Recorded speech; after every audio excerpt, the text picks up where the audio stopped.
She's at their cafeteria.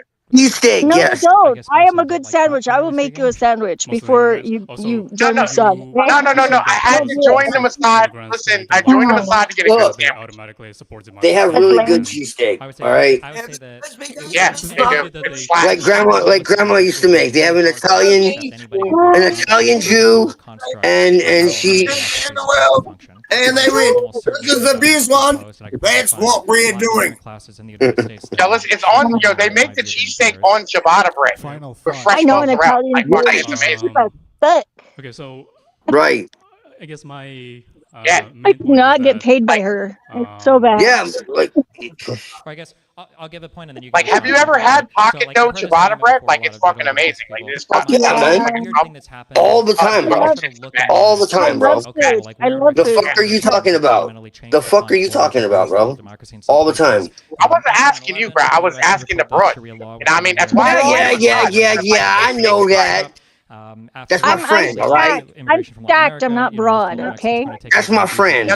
You're a broad. The biggest thing that I see. Yeah. No, I'm not. The U.S. democracy is like the white. You're one of many, right? You Like, there's like 4 I'm billion not of you. overseas from you, so I'm not abroad. Anti-republic, anti-democratic. You're not a what? I'm not overseas from you, so I'm not abroad. Corruptive and corrupt. Yeah, listen, I don't really care how you like fucking define where you live. I'm saying you're a broad, right? You know what I mean? One broad among many broads. That's like Okay, you could be dumb if you want. That's fine. But maybe you don't I'm fine with being dumb. You know me, man. I joined the Mossad for sandwiches. That and you didn't to get pussy. Well, I think You're fucking funny, I don't bro. care about pussy. I don't care about pussy, right? I joined it for the sandwich. Oh, I you're give my such a own pussy. liar. You're such a liar. Nobody. I mean, it'd be cool if you get wants to pussy have and sex. sandwich. I mean, that'd be cool. But Yeah. And no one wants to have sex with Palestinians. No, That's like- Just real quick. that's a plus. I mean, When you've been fucked over so many times, you actually don't give a fuck about pussy. Yeah, listen. Here's the thing, right? This is very important to understand. When you're getting a I can't say blowjob I from a ever- fucking Jew broad, they end up that fucking big nose gives you another belly button in your pelvis. It's not cool. They made all the arguments that they'd never be able to. my guy has a button there, so it's probably pretty good for him. First generation or. So then when you get an ouchie belly button, are more assimilated into like U.S. liberal does that mean you've been fucked by a Jew if you've got an ouchie? Especially like for. I know somebody Like, that yeah, has a lot of like. Because they my girlfriend is 2% Jewish. A lot of them don't speak English. Yeah. So, technically, Well, if we had a kid, they would be Jewish. It would be 1% Jewish if you had a kid. Like, that's not enough. Fuck about pussy. Which means we could go to Israel, though. Probably wouldn't either. Because he's gonna kill me. You can answer You guys are funny. final thoughts, whatever. Yeah, go ahead. Oh shit! I can't follow the conversation because you guys won't talk one I know. minute. Anyways, so I what's can't up, follow Zebby? it either. But yeah, I guess like my main point. is that, Hard dicks and airplanes. Last I like, checked. there's a good song. Right. Oh my god, I remember there was like The this West, deaf because, bitch. There's liberal cool. democracy and that. You'd ask her what up, she'd be like, oh, take that helicopter. That was the funniest shit. I haven't heard that one in a long fucking time. You just brought me back. Never Fuck yeah, once me too, joined the Mile High Club. You made me feel younger for a minute. That was nice. Yeah. Looks for You did. I like those. You don't I know like what those. you Anyone were. out there, I'm not in America. And to, Someone Hey, else hey, joined the Mile High Club. right? I think there should be another. Hey, You have to find somebody with It's airplane nice. tickets which is that will let you Okay. on the check, plane. right? TK. I said someone help you. I'm not worried. Someone help you join the Mile High Club. And Hey, I've hey, already joined. okay. All right. Hey, you cunt. Thank you so much, David. He's already Give it a round joined. of applause. TK. TK. He's You fucking starting cunt. to give up. West Coast. Bloody He's cunt. fucking Destroyed for your me. main man, Donald Trump. You bloody cunts. Nightmare. Destiny. Ew! Don't remind me. I'm on my period, okay? Okay, don't. Hey, I'm having a drink. It made me sick. I appreciate you all. I love you so much. It's all right. It's Yes, just a you movie. fucking The cunt. signing line's gonna start She's right a here. no, she's Now a we're gonna plain get into the prostitute. post-show. She does it on a regular. You just can't. Yay. DK. DK. I grab on a regular basis. Oh, fucking hell. The bathroom was really small, and there wasn't a lot of room for lateral motion. Them beforehand and charge them thousands for it. Yeah, see how they're Like you could get rich from I'm just not going to talk to anybody, I guess. It was with my boyfriend. I can't talk to her. I can't talk to Bizzano. I can't talk to DK. You know what? We could turn him down. I can't talk to anybody. Fuck. We love you, DK. Yeah, listen, I've been debating on turning the motherfucker down. I don't know. DK. If we're all doing this, you know what I mean? Like fucking, I'm down. Right. I'm trying to talk to Zephyr. I'm trying to talk to Bizzano. I'm trying to talk to DK. I can't talk to fucking anybody. Yeah, I feel you. Dude. DK. What's that? You bloody drunk cunt. Cheers. Yep. I shouldn't be on here. It's a bit late. It's like cheers. You're obviously drinking, and for once I am too. So fucking cheers, mate. Excellent, man.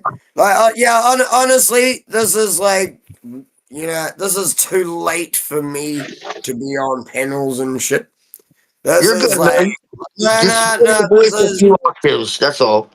I'm trying to be nice. This is like, just lower your voice a few octaves. You're fine. Yeah, your tone is just extra. Okay. That's you're just screaming. Okay, I'll try. Yeah, you're good. You're good. You're fucking funny, dude. Look at the paisano, man. Listen, look at this motherfucking Louisiana. Oh. See if I can actually do that. Let's see if I can keep my voice modulated at a nice level. Hey. That's so great. Hold up, bro. Listen, I'm a bless you, my brother. Right, real quick. Hold up. But now we gotta get this guy to do it. Here, I'll turn me on too. Wait, am I on? You'll never get Painoid to shut the fuck up. Yo, bro. I've managed to make it happen once. Just once. You don't look your age. We don't age, bro. I'm fucking telling you, bro. Listen, I am mid 40s and shit, dog. Mid fucking 40s. I'll be 33 in fucking next month, bro. I turned 48 and like shit. What's the date? Oh, really? 48 in like 5 days. Bro, none of us fucking age, dog. For real. None of us age. Nah. Let's be honest here. DK is 100% of 48. Hey, probably 140% of 48. Die young fighting. As long as you know that, not a problem. We die fighting. I don't want to see old age. Right. I don't want to already be fucking dead, man, to be honest with you. Coughing and choking and fucking sick of some bullshit.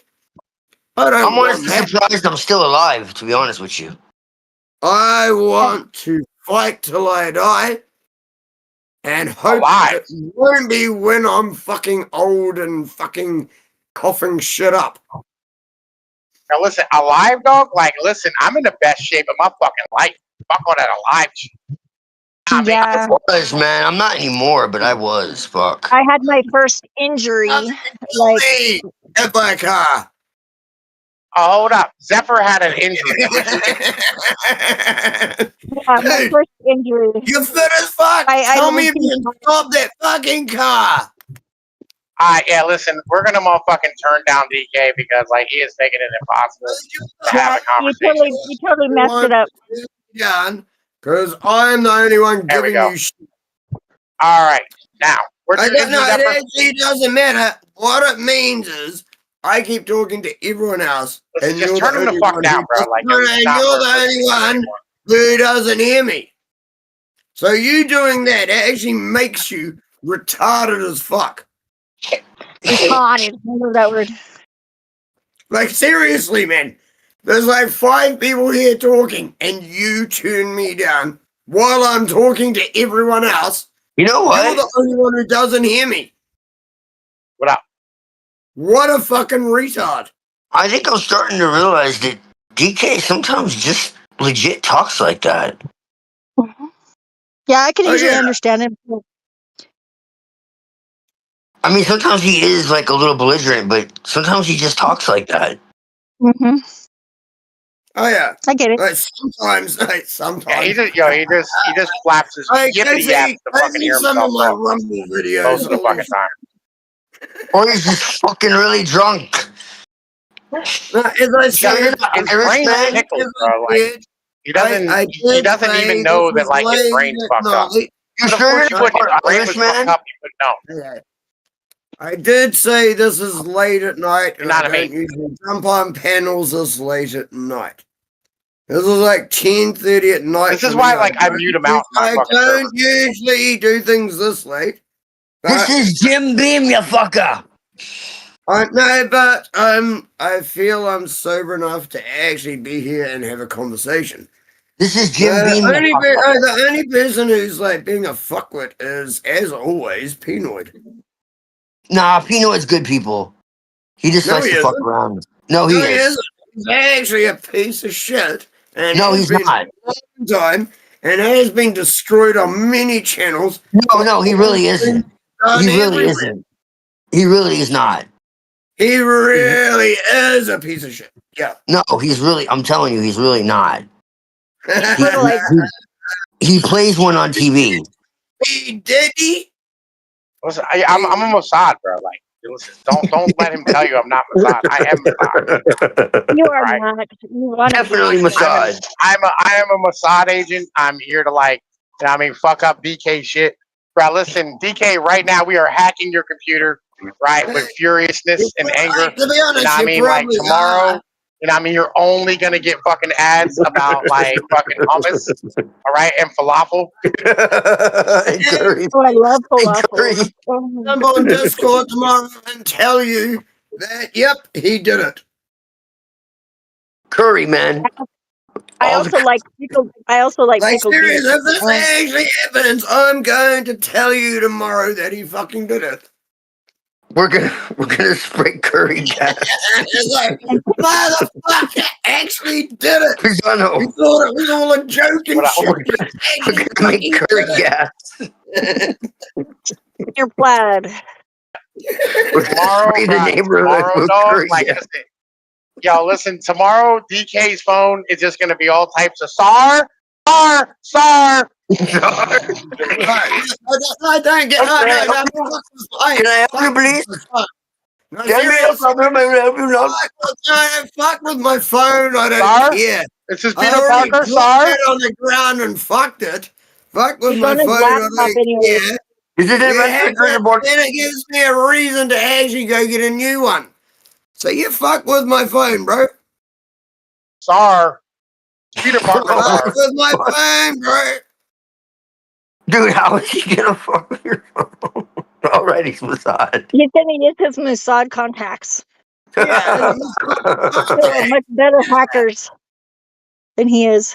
He'll do that. Dog, I'm Illuminati. What are you talking about? The fuck? Yeah, well, I'm just a sandwich. Everybody wants me to become a sandwich. Straight raw. Listen, I'm an Illuminati sandwich, right? You know what I mean? Like, literally, like, I got recruited into the Illuminati. Don't talk about sandwiches, man. It makes me want to join for my sandwich making skills, bro. Don't talk about sandwiches. Don't talk about sandwiches. It'll make me want to join Mossad. Why do they have to be selling? You know what I mean? By the way, not only do they have really good Reubens and cheesesteaks, right? They also have I feel you, bro. Like, they also got the best turkey and cheese. Yo, tell me they got some hoagies, bro. No. Tell me they got the hoagies, bro. Superior. I guarantee you've never had an Albuquerque turkey. Man. Yeah. Fuck. Where's my lighter go? I'm telling you. Give me that prosciutto, man. Give me that prosciutto. I blame Prosciutto. King. I can make prosciutto. Mm. Prosciutto, yeah. Supersada, that's my Mhm. favorite, actually. Supersada? Have you ever had deep fried raviolis though? Oh my god. Of course. I can Of make them, course. yeah. Yeah. Right. What do you That's mean? like What do you mean? Have we ever had deep Have fried? we ever had Fuck them, you think, right? bro? Well, Like, I'm listen, in you know who we Albuquerque. are? I'm in Albuquerque, okay? It took a Have you while. ever had matzo? I've Like, what? The fuck? had chocolate matzo. What? I've had chocolate matzo from a real Yeah, Jewish lady. You're she gonna make that shit for me. 100%. She 100% was part of the facade. I know. She's the one recruiting us, right? I thought. I don't know.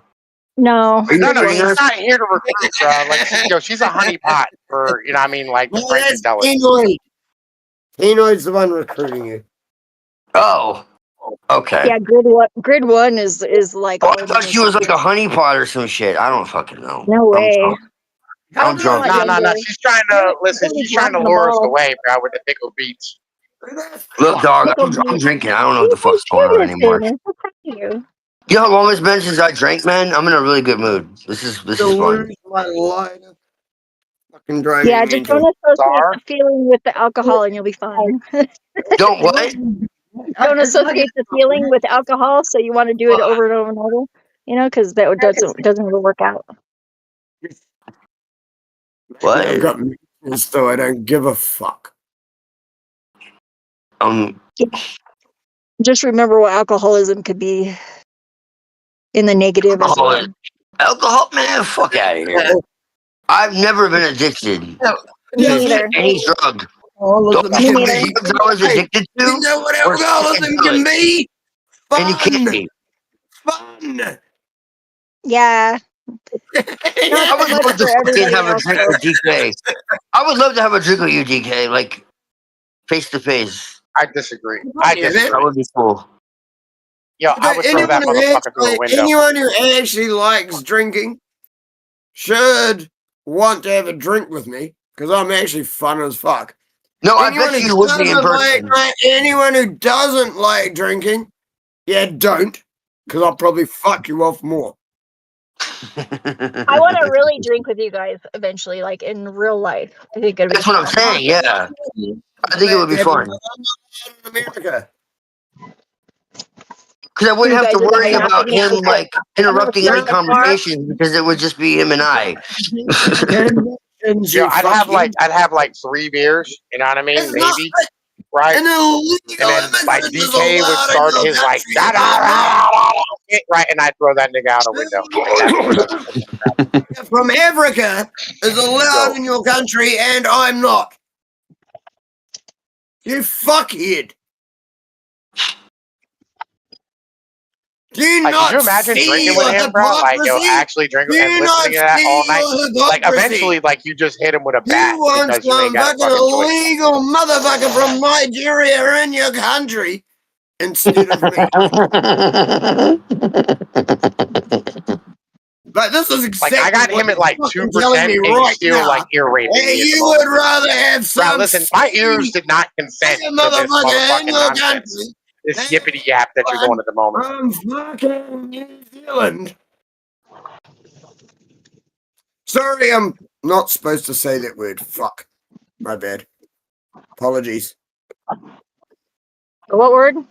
Never mind. I said the N word. My bad. N-word? Yeah, no. TML fucking warned me about that one. So I gotta N-word. be careful about it. Yes. Listen, I say it. I'm half tempted to go get a rake kit on my fucking ears. I gotta be Just say more careful on. No, I gotta be more careful on YouTube and shit. So Just I'm say not within trying to instead. screw over Are other we on people's- YouTube? I'm not sure.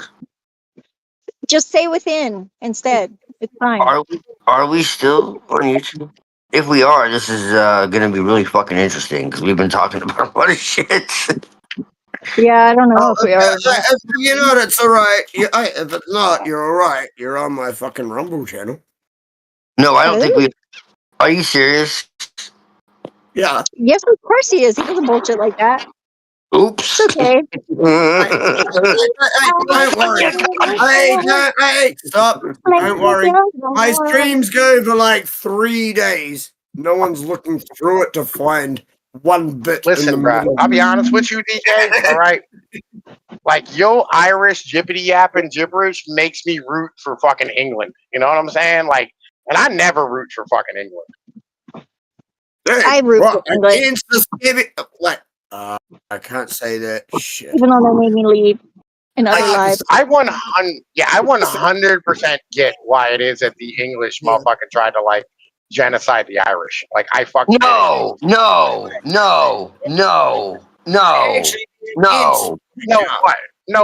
They tried with the picks. They didn't do it. No. They couldn't get No. past The that. Irish have gone through hell, man. And the Scotch Irish, as you said, were fucking real motherfuckers. I know why they both say. Yeah. But I'm saying, like, listen, this is what the Irish are right here, bro. Like, this is why. No. The real Scotch Irish, like, are real motherfuckers. There and are the women no are gorgeous, Scotch Irish. dude. That's not a thing. There's no such thing as Scotch Irish. That's not a thing. No. All right, so check this out. When the Irish showed up to America, right? When the Scotch, would you call the Scotch Irish showed up to America? They just called themselves Irish, right? Because they had been in like fucking that part of Ireland forever or whatever, right? Like 5 or 6 generations. Well, okay. Wait. Scotland was part of Ireland. No. Wait. It was not until like the fucking potato monkeys, like this motherfucker showed up, right? That they started calling themselves Scotch Irish because they didn't want to be associated with them, and that's actual, real fucking truth. Like, that's really what happened. You can look it up. I wrote about this recently. He heard it from his mom. His mom said that. I know, but it's because that Scotland used to be a part of Ireland. Yo, it's no. It's not that, right? There's Ulster, right, where like they had a bunch of fucking like Scottish people move in 3 or 4 generations before they came to America, right? But it's Ulster, Ireland, right? And like these motherfuckers were like, you know, what I mean, just like they called themselves Irish because that's what they were. Right? They did not make the distinction until these potato monkeys showed up, right? Being loud and obnoxious, drunk and filthy, right? Whose women were just like having sex with everybody and like, you know what I mean? They were just like a fucking disgusting fucking plague upon the country, right? That's when they called themselves Scotch Irish. So he just gets to talk over me every time I talk. Oh, but some of them are exactly what you say, but some of them are fucking beautiful too. Oh, listen, I understand some of them are beautiful women, right? I get you. That's why we all have sex with them, right? But what I'm saying is that DK exists. Can you imagine what would like the reason why the Irish like were hated by the English so much is probably because one of DK's ancestors drank with the king one day and he's like, we got to get rid of these motherfuckers, bro. We can't. Nah, like, listen, we're never doing this again. Fuck this shit. Eliminate every one of these some bitches. Right? Because he woke up with a hangover and a headache from listening to that motherfucker scream. Well, see, you should be expecting this because, like, he definitely like went over. His family definitely went over because they're criminals. I bet. And then they got kicked out of. I think DK is solid.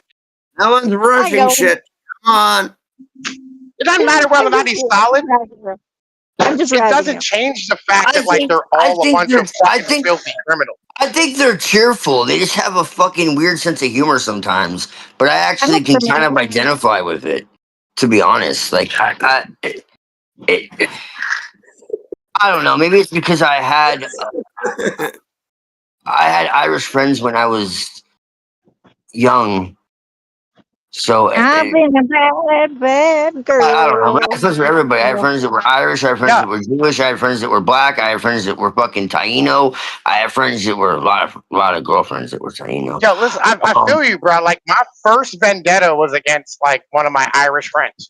You know what I mean? Who stole like fucking $80 from me, right? And the rest of us as well. So that's why, right? You had a bad experience. I never had any bad experience. No. Listen. I was 8 years old. All right, we were out shoveling snow, making money, right? You know what I mean? Doing what we do, hustling, right? My And this issue is motherfucker the was fucking holding the money Mexican, like and you he were talking ran about off. earlier. Spanish motherfuckers, Right. not Taino, Mexican, Yeah, Spanish. listen, you were talking listen, about earlier. listen, So I was like, listen. oh, don't get me started. Yeah. Yeah, I've had other races like, and again, I've had other motherfucking races fuck me up. I married an Irish chick Never had like any problem on my with second blacks. marriage, Never had any problems right? with Puerto Ricans. Taino, never had a I've problem had with it. problems. I've had Any, problems with everybody, right? I don't hate them because I had a problem with one of them, right? I don't like them because they're fucking obnoxious and fucking retarded and literally like fucking make me want to throw them out of a window.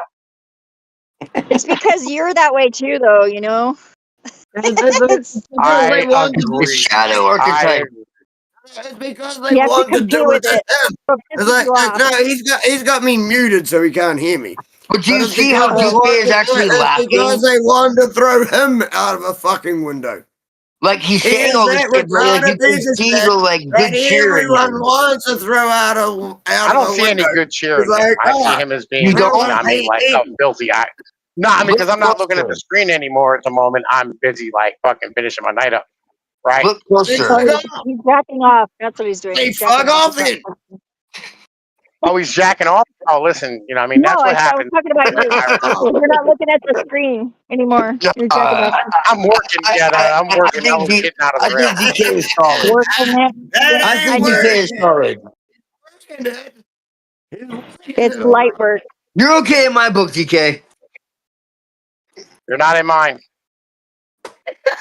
I think you can be a little much sometimes when you've had too much, but Not enough.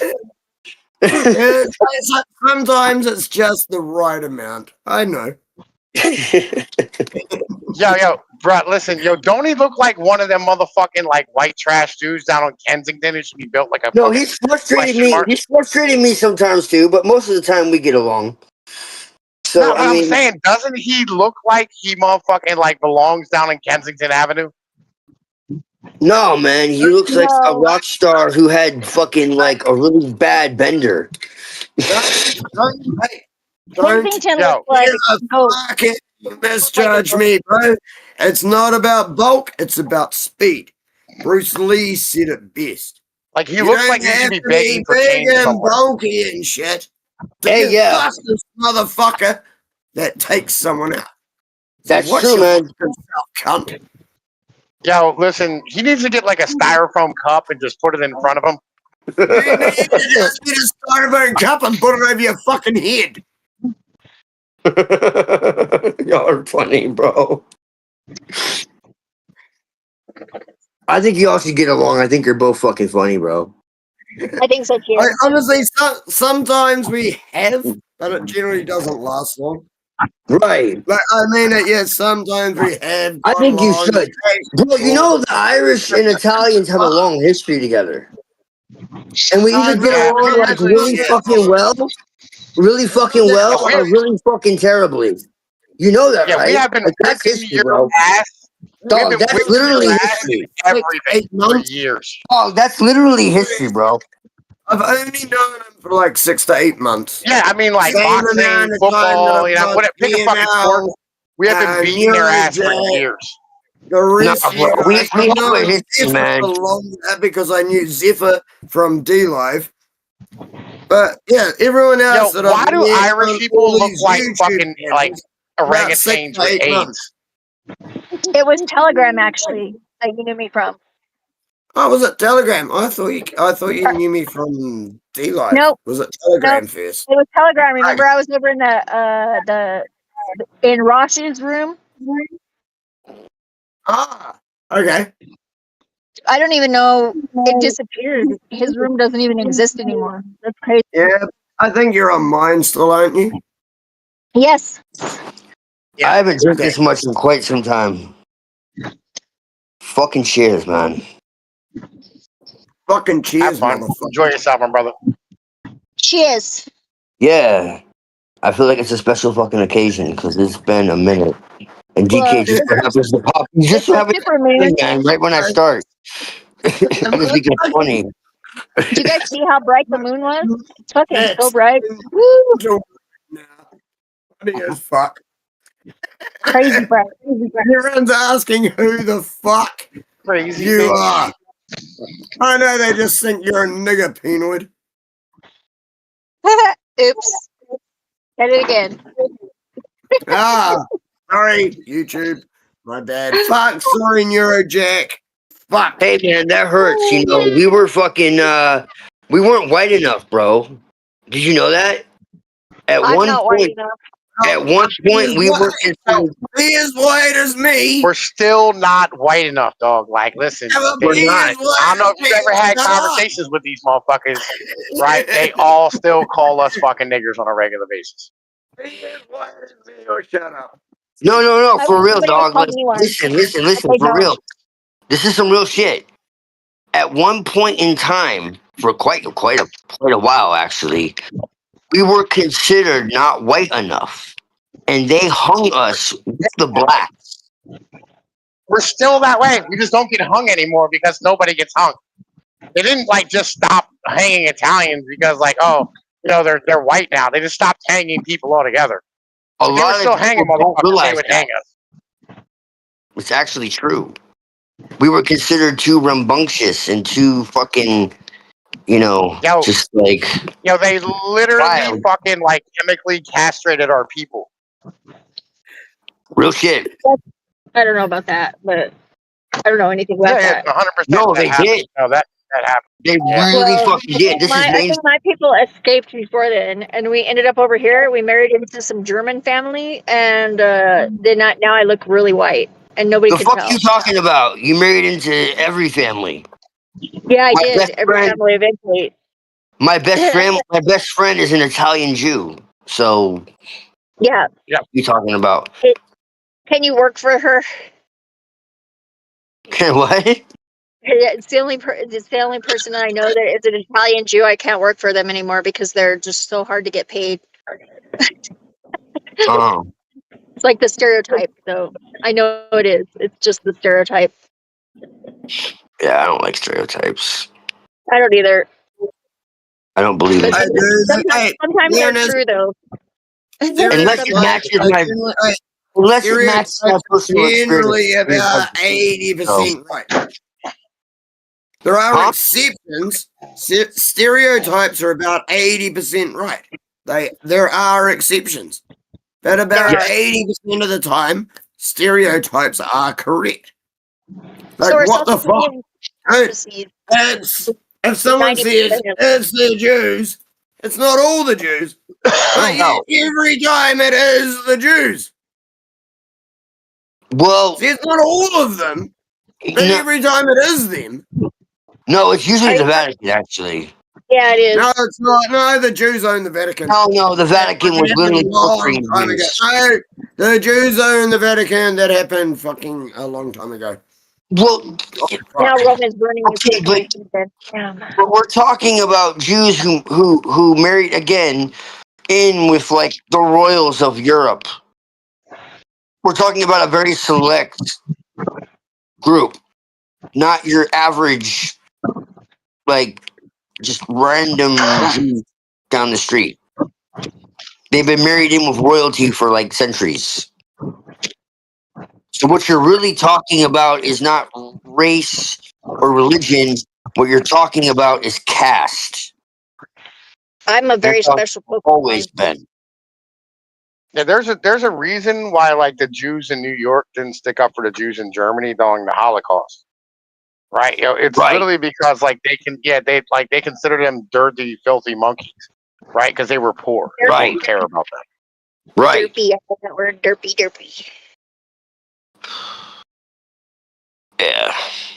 Well, World War II isn't what we're told, but there And still derpy. was like a fucking hijacking, and the Jesuits like infiltrated, and like it all went crazy after that. Like I'm not gonna get into all that, but basically the fucking Allies were worse than yeah. Yeah, Like Mooncon did a great job with that thread earlier over on Machine Lies. I thought that was pretty good. what? Her thread about all that was pretty funny. She in Moontana's memes. Oh, Lieutenant. Yeah. Yeah, she did good. That was really pretty enlightening thread. I read that It's earlier. kind of insane because a lot of the deaths were caused because the fucking allies were bombing the fucking Fucking they were bombing like all the food sources and shit. yeah. Well, and yeah, It's crazy. I get it. It's And very like the questionable. Soviets and the yeah, there were a bunch of fucking Nazis that were infiltrated with fucking Jesuits and royals and shit, and they like turned and like went to Britain and were basically like, yeah, we want war, and it was really fucked up, but it was It's really pretty never. crazy how it was all friggin' twisted though in history. Ah, Well, shit. Someone actually just said you're worse than Nick Fuentes. huh? Too. That's hilarious. I don't even know if that could be possible. I'm not shitting you. Someone Dude, actually Fuentes was with this Kanye guy West. is worse than Nick Fuentes. No way. I'm What not about Nick shitting you. Fuentes? Check my Rumble channel right now. I will take it Someone as a compliment. actually just did that shit. This What? guy's worse than Nick Fuentes. Like, Yeah, what the fuck? yeah, it's so random. Very random. I wouldn't take Someone it gave him an personally. IQ of 98. Someone said 96 IQ. I think that's being Haiku? generous. What's a haiku? I love haikus. No, IQ. I know. I'm just 96 IQ. I think that's being generous. no, not even. Honestly, man, everyone's having fun going nuts on my fucking Rumble channel over this, eh? This is fucking funny. This is cracking me up, eh? Like, Everyone's this man like, is so serious. this fucking Jew boy, this fucking cup, this fucking. Has he been on Jubilee? Nick Fuentes? Dude, it's just making me laugh, eh? It's funny as fuck. But yeah, it's like, yeah, he's worse than Nick Fuentes was one of the best comments. I'm like, damn. I don't know why it's so funny though. I don't get it. What's going on? You don't know what Nick Fuentes is. He's a No, I gay. don't. Yeah, who he was says- in a photograph with Kanye West, and Kanye West had a swastika like fucking bling. Basically, it was like, I don't know what it was, but it definitely looked expensive. And I'm just like, that definitely looks like controlled opposition. Like what? Like who the fuck gets away with that? At this point in time, I think I should get a swastika tattoo just to annoy everyone more. No, because what it means now and what the neo Nazis Hey, are I'll- fucking I've got the Eye of vengeful, Osiris. hateful, Hey, like I've got the Eye of anti Osiris. everyone. Like they hate everybody. They're fucking Hey, like I've got the Eye of evil. Osiris. And I've got a fucking yin yang. You should let And me I do have that. have a Celtic band that I designed myself on my fucking shoulder blade. But you have the Eye of Osiris? because the Eye of Ra faces the other way. Yeah. So Yeah. you know what it actually is.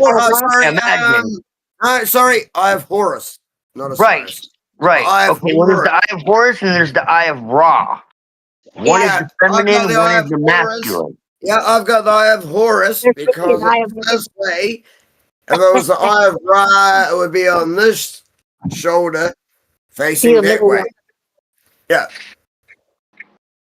No, I've got the Eye of Horus. Yeah. Okay. I saw a cloud. Well, that I looked like imagine you know what that actually means then. Before I went to prison. I don't know that he does. Beyond the Illuminati confirmed. Like, it's more than that. Yeah, I bet. See, you've got to remember, I do not believe in any organized religion. Right, at all. I know that. So I don't have a problem with some of these things when I know there are actual meanings. Right. Well, none of Like, these symbols are inherently be evil by upset? themselves. Why would I be upset Yes, they are. about the fucking yin yang? I love the Okay, here. Why would I be upset about the Eye of Horus? Right. Oh no, because some other religion said that's not what they like. Doesn't fucking work that way. Well, Not because for people me. see Baphomet or For they me, see it's the Eye like, of Law and they think go it's fuck immediately. yourselves. No. Go fuck yourselves. I don't care if you don't like what I am and what I do and what I believe. Guess what? Don't lie. I don't agree with anything you do either. Because to be can. honest, it's only organized religions that carry out sacrilegious abuse of children. There you go. Exactly. They hide behind God and they hide behind Satan too. And they hide behind Satan to fucking confuse and terrify people. Why would they do that? Because satanic imagery scares people, especially children. So why wouldn't they? It's like not why would they do that? Why wouldn't they do that? Yeah. If it's gonna scare the fuck out of children, obviously they're gonna use it. Hey, Doesn't mean they're fucking Satanists. It means they're fucking psychopaths. But go ahead. Yeah, adrenochrome. Yes, I've met some absolutely. very nice Satanists, actually, but I don't know if they're. Serious adrenochrome. Absolutely. 1000%.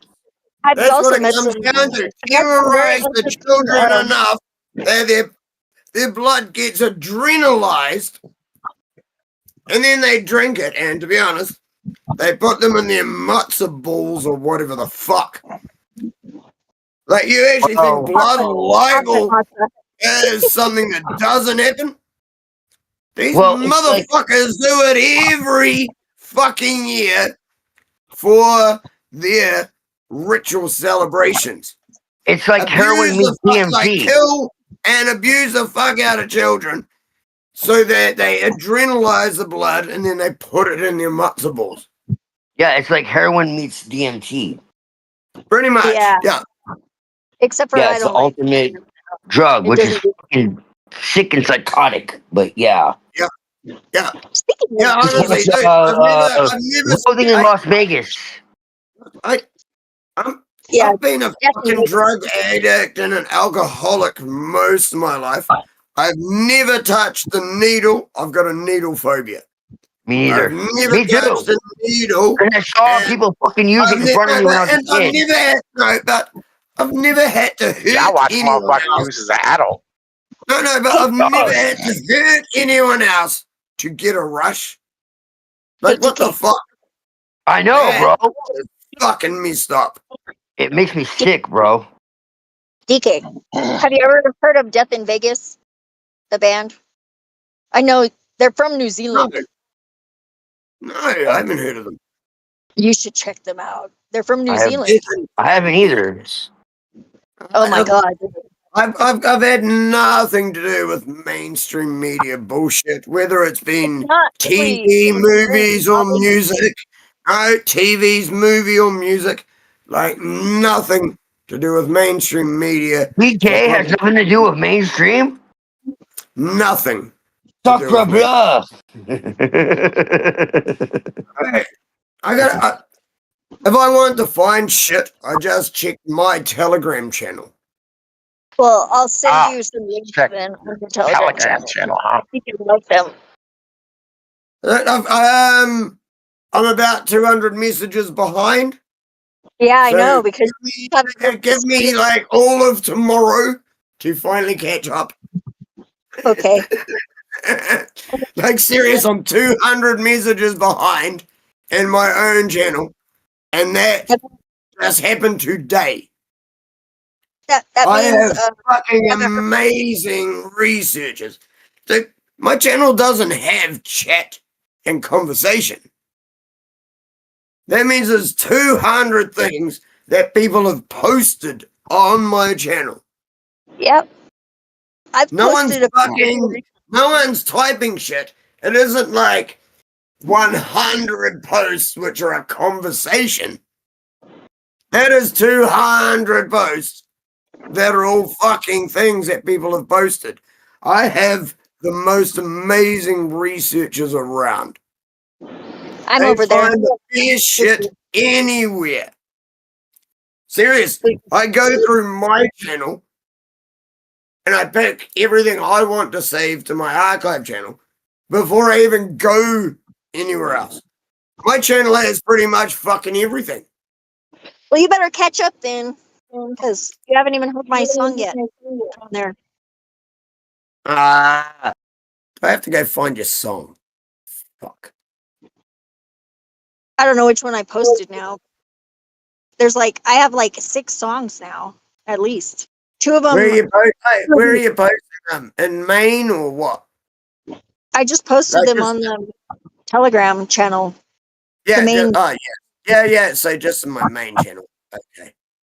Yeah, I'm pretty sure that's just the main channel because I don't go into the other channel. The other one is if you want to actually go and research shit. Everything is under topics like you can do on Discord. Yeah, I know. So yeah, everything is put under different topics. And I'm generally the one who has to do that shit. A few people actually do post stuff into my fucking archive one. Okay, where's something I can reply to?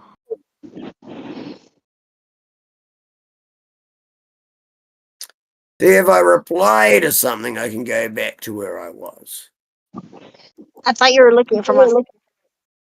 Well, I'm fucking bud. But this means I can go back to where I was.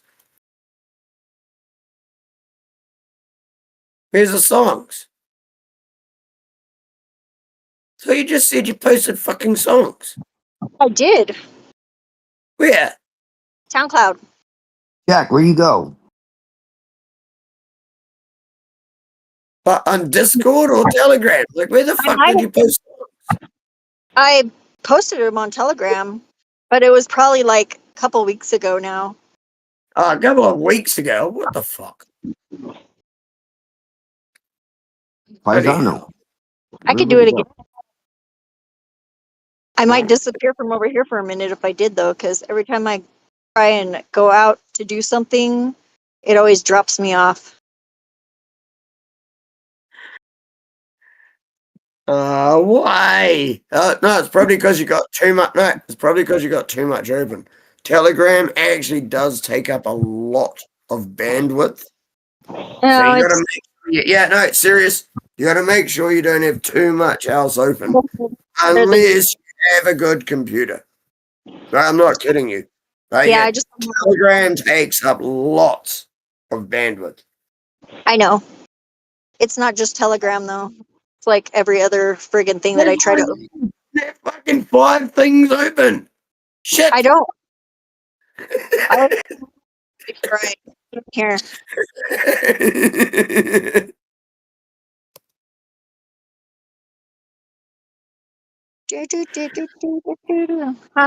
Rome is burning. All right, I just drank a bunch of fucking whiskey. I'm smoking DMT. It's been a long time. Oh fuck! Really? I've never tried. I've never tried that. It's crazy. I've tried almost everything else. Look, I live in New Zealand, remember? I've tried almost everything else. I've never touched a needle. But I haven't tried DMT, ayahuasca. I've not done ayahuasca. And I haven't tried peyote. I've tried mescaline. I've had mescaline from... Oh, that's my favorite. But I haven't had... Even though you have to... I've done just about everything. Like, I'm not shitting. My favorite drug ever. Mescaline. Yep. Yo, listen, y'all hopheads, bro, like real shit. Yo, look, you motherfuckers are always trying to escape reality. Yo, I am reality. All right? Bro, I used to have a fucking... I used to have a shirt that says, reality is a nice place to visit, but I wouldn't want to live there. but it wasn't because I wanted to escape reality. It's because reality isn't real, bro. It's Like not. this is back to what we were talking about, like what is truth. But it's not about what is truth, it's about what is reality. Yo, What is reality, dog? What the fuck what you receive in your fucking five senses is not reality, bro.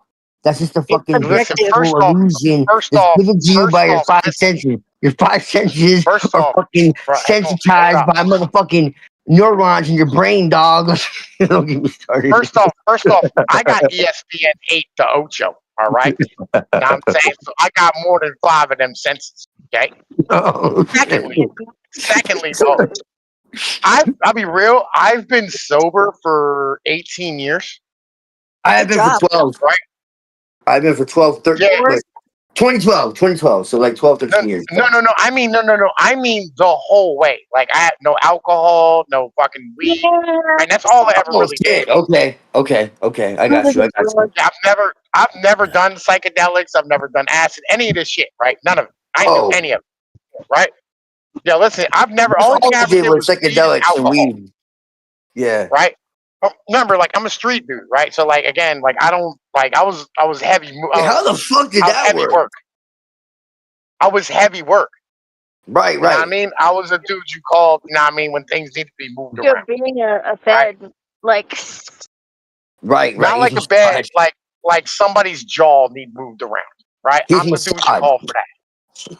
Yeah, I'm Right. Masada, right? I go there for the sandwiches. Right? But You go there for the like yo, sandwiches. the point is like again, I'd never need like there was no reason to like escape reality because reality was just what it was. I had kids, I had wives, I had like relationships, I Right. had family, right? You know I what I mean? got I you. don't need to like motherfucking escape. I don't play video games, right? I don't do any of that shit, right? Like my life is without any of that. I don't understand why it is like you're everybody not needs Game some Boy shit. Advance. I get it. Right. Like, why do you need drugs? I don't need Dog. them. I want them. Dog, psychedelics are not drugs, bro. They're fucking No, again, portal.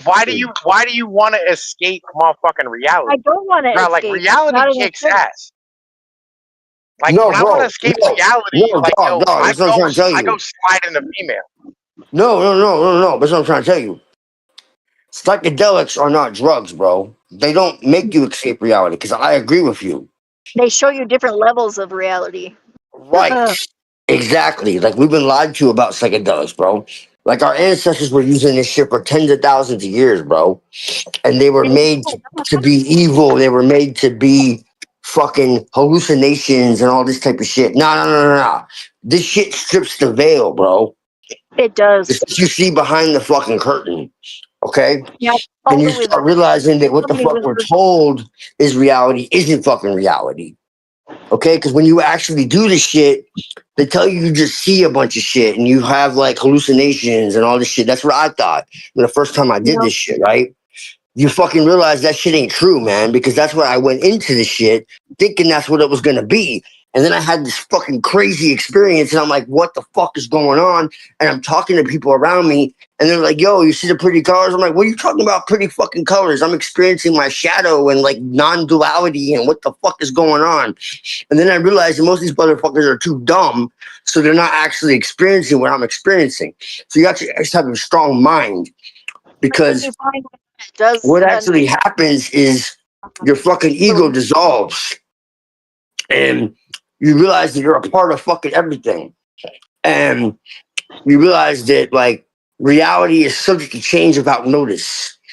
So what I'm trying to say is like what we perceive as reality, as ordered and constant and static, is really not. He muted himself. He muted himself. It's a perceptual like fucking safety. Okay, like what we experience in our brain is just like what we experience in that moment. So basically, what we experience is enough for us to be able to live our lives without getting hit by fucking cars or attacked by animals and shit, right? But that's not actually the whole of reality. The brain processes like fucking millions of light spectrums in a second, but it only pulls in like 5% of that light, right? And this is all like documented, like scientific shit. Like this isn't even like off the wall shit. Okay, so we only see visible light in the light spectrum. Okay, and that's like point, not 1% of the fucking energy spectrum. Okay, and there's Did you these say other point, spectrums of reality that we don't see. Okay, and so everything like appears like solid and shit, but realistically speaking, atoms are 99% empty fucking space. And I can go on and on and on and on, but my point is that what we see is not actual fucking reality. I really is what NASA told you. It's a fucking, it's like an ink block set, like a Rorschach ink block set that's fucking given to us to process. Like, but the real reality of things is a lot more chaotic and a lot more fucking expansive and shit. And Don't get me wrong. Nikola Tesla and everything he was working on. Oh, for sure. Fucking amazing. But anything that NASA and scientists try and tell you is bullshit. Oh, for sure. Yeah. Yeah. What does that have to do? What does that have to do with like doing mushrooms and like fucking tripping out? Because it makes you aware of the veil, dude. It makes you aware because like all the pagans, bro, were shamans. Shaman animism is paganism. There's no separation. The pagans didn't believe in like gods. Like this is nonsense. This is what we're told by the fucking Christians and by the fucking like scientists and all this type of shit, like materialist atheists, whatever the fuck. Like they didn't believe in this shit, bro. They went into altered states and they had experiences with non-local, non-corporeal fucking entities on the other side of the veil. I think I said right from the start, I do not believe in any organized religion. No, I know, bro. We've had this conversation. Not at this level. I made that go cut your fucking hair. And but that includes like all the pagan ones as well. So you think that because I don't believe in one of these new ones, I swear to God, bro, he looks just like my dad. Like when he's all coked out trying to explain some shit. Can someone fucking tell Pinoid to unmute me? Because what's the fucking point in him being here? Ah, listen, I remotely hear. I hear you, bro. But like, I'm just not paying any attention because you just say nonsense. Like my man was trying to explain like some beautiful shit, right? When he brought up like NASA because like he was fucking retarded. You fucking nothing retard. I'm nothing retard. I feel you. Sounds like your parents told you. Shush. God bless you. Retard. When the fuck is Muhammad gonna wake up, bro? He's been asleep for like fucking 20 hours, bro. Who the fuck is Muhammad? And what I was going to say is, so yeah, I don't actually believe in any organized religion. Like nothing. No one cares what you believe in. I'm not part of pagan religions. No I'm not part of any main currently known religion. I'm not part of any pagan religion either. No, I agree with you. But you have to understand that even paganism was originally not a religion. The original religion is shamanism. Every single religion on earth comes from shamanism. Yeah. Yeah, I know. That is my religion. If you want to give me... Yeah, it was only the Christians that started calling it paganism. Correct. They were trying to that's literally not true. It's not fucking true. Call them a pagan. Really not true. Seriously, they were trying to shame everyone, call them a pagan, and make them pagan just meant rural. Yes. Do you not think? I mean, here's the funny thing. Christians now are the most passive. Yeah, listen, fucking Christianity is a religion of like, No, you know what I mean, like urbanites and women. Christians are the most passive religion on the planet right now. When Listen, bro, I swear to a God, couple of like, this hundred dude don't know years anything ago, about it. they were running across all of Europe, all of fucking America, all of fucking everywhere, killing everyone. And now Christians like, no, we're just going to be nice. And now we have everyone else saying they're doing it.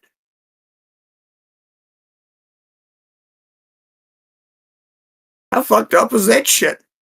Once Christians stop doing it, everyone else starts doing it.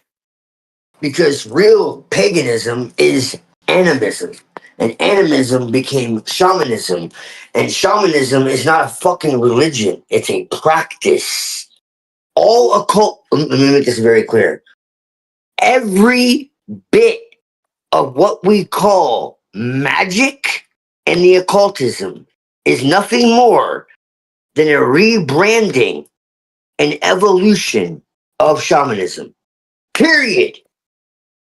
Every symbol, every ritual, all of it is in shamanism already. Astral projection, spirit flight. Going into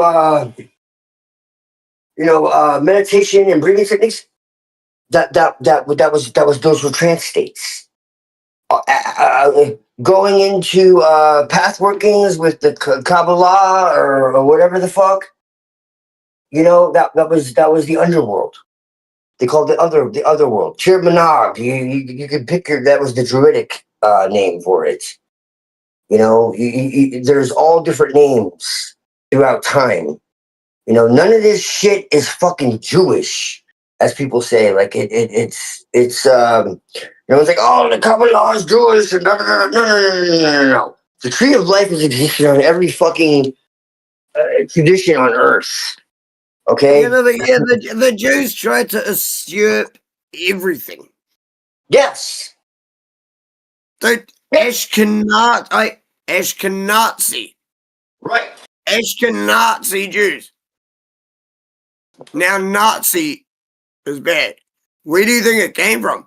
It came from abusing the Ashkenazis, and they somehow managed to shift Nazi to National Socialist.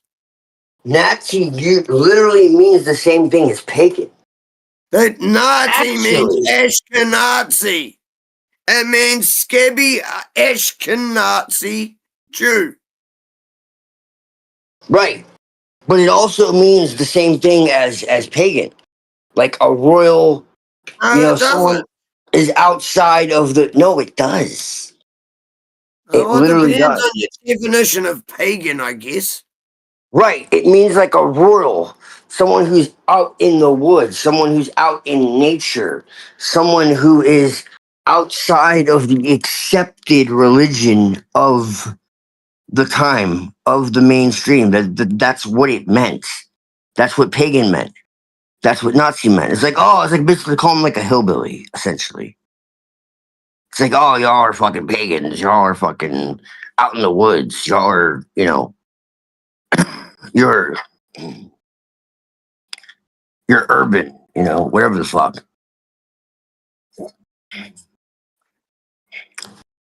That's what it was. So it's both. And then what's funny is if you look in Hebrew, Nasi, Nasi, is prince.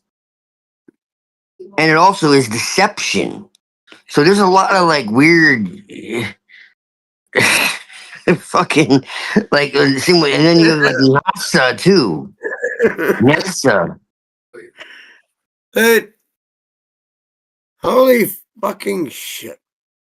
Sometimes, I know there is the story about if you disregard history, you're doomed to repeat it. The problem is, all the history you know is a fucking lie.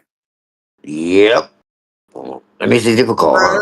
You can learn as much bullshit as you want of the lie they're feeding to you, or you can actually try harder and actually fucking try and learn something. This is why I can't be religious. I can't follow any organized religions, bro. No. And hang on. And I've had 2 actual fucking events in my life. I've met the universe. Right. And I've had a glowing fucking golden colored figure turn up in my room at 4 in the afternoon when I wasn't drunk or well, slightly, but wasn't drunk. No, serious, Right. No. That was really clearing my throat. You don't have hallucinations from being drunk. Dude, turned up, was here for 3 minutes. Right, play some music because you're a cunt. Oh, I guess Neurojack's back. Who the fuck's doing this while I'm talking? It's got to be Neurojack. He's the only one in control. Hey, stop being a cunt. I was in the middle of talking. Yeah, listen, nobody wants to hear what you have to say. All right, unless some bitches get naked, I don't really care. Oh, that's the To be honest, I do. To be honest, this is what's going to happen when I try and talk. Get fucked. Get the fuck out. Much love, no fear, motherfuckers. 90s bands like the Prodigy. Prodigy? Oh yeah, Prodigy was crazy. The punk element does come into it. Hey, turned it off. Smack my bitch up. It does Smack my bitch up. Change my pitch up. Smack my bitch up. Seen that music video? Yeah, it's I'm looking at this. About it. Yeah, I'm looking at this Nung Dread. And it's not. And don't spoil it. Get it? Right? I was looking at this shit, right? Don't spoil it for anyone who hasn't seen it. Prodigy song, Smack My Bitch Up. Go look at that plug-in video. That's wild. It's fucking mental, and the end will blow your mind. Yeah, well. Oh, fuck. So you know Prodigy then? You listen to electronic music? They see this whole thing as like glamour. Then I started a fucking mosh pit to breathe. At a nightclub. Everything we give. Oh, shit. Live show. It's all there. I grew up in the hip-hop scene, the rave scene, the fucking metal scene, all the scenes. Like, I was just a fucking weed dealer. My fucking genre was like the old 90s rock stuff. Right, yeah. I love that too. Yeah, but Prodigy was good. Limp Bizkit fit in. But there's bits that were just outside that was still okay that I liked. I mean, I had Prodigy albums, and there was only a few songs I liked off each album. So they weren't my buzz, but there was a couple of fucking good songs. Right. Yeah, no, they weren't my favorite band, but I'm just saying, if you know about them, then it's kind of hard for me to believe that you weren't somehow involved in electronic music. EDM, whatever the fuck they want to call it today. I was never involved in electronic music. It's just people I knew were, and I was selling weed. Oh, okay. So I had to go to every club, didn't I? And the electronic clubs, they all wanted drugs. Right. Of course, I fucking knew everything. That buzz, and a lot of people. This is what you don't understand. Yeah, I went to jail for this. Like after 9 years of selling weed. Oh shit. Yeah, that long. you can't take anything. So yeah, I was fucking in every club I was in, everything. As to why, you know. Like, Then I could go to like the fucking black boys clubs with all their rap and everything playing. I could go to the electronica clubs. I could go to the fucking rock clubs. Yeah, see, I was the same way. a major label Yeah. can get I mean, not Yeah. many people could actually do what I did. You know, they tried to design. Here's one of the funny things. This is funny as They fuck. need to sell you your product. I You know, they tell you what to can't wear, they tell you believe where to this go, actually they tell you who to be happened. seen with. Do you know what I mean? So I'm fucking I mean, everything you see. in one of the fucking black boys clubs and shit, like one of the black boys pubs and things. And I'm like fucking just sitting there having a drink, you know, not giving a fuck. This white dude walks up to me and is like, oh fuck, there's another white boy here. Fuck, I was a bit worried. It's like, you should probably fuck off now. In America, like in the rest of the world, those two things can come together. I mean, Like I actually told the white boy to fuck off from the black club, because if that's how he's acting, he's about to get his head punched in. They've just returned from touring the Right. States, but they actually If you ain't got balls, if you fucking ain't a man, you fucking don't step anywhere you aren't prepared to go. Right. And this motherfucker was some scared little kitten. So, dude, you should probably leave. Like, honestly, you should probably leave now. Like, you should probably get the fuck out of here.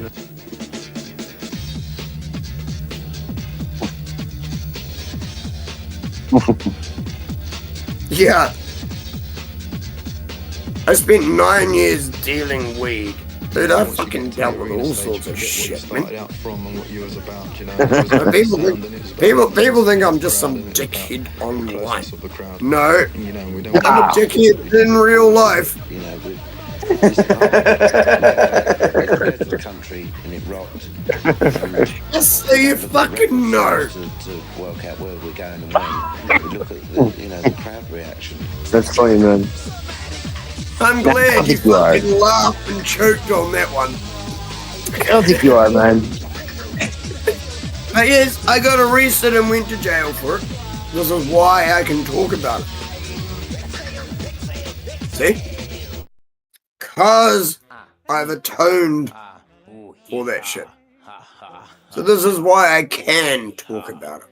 And I thought my jokes were bad. Right. Give me one reason why I shouldn't have my boy here pull your head off. How about a magic trick? Nah, I don't think you're a dickhead. I'm gonna make this pencil Sorry, what was that? disappear. I don't think you're a dick. Ta-da! I am a dick. It's Fuck. gone. I think I'm a dick. Fuck. Nah. Fuck. I don't think I'm a dickhead, but I think I'm a dick.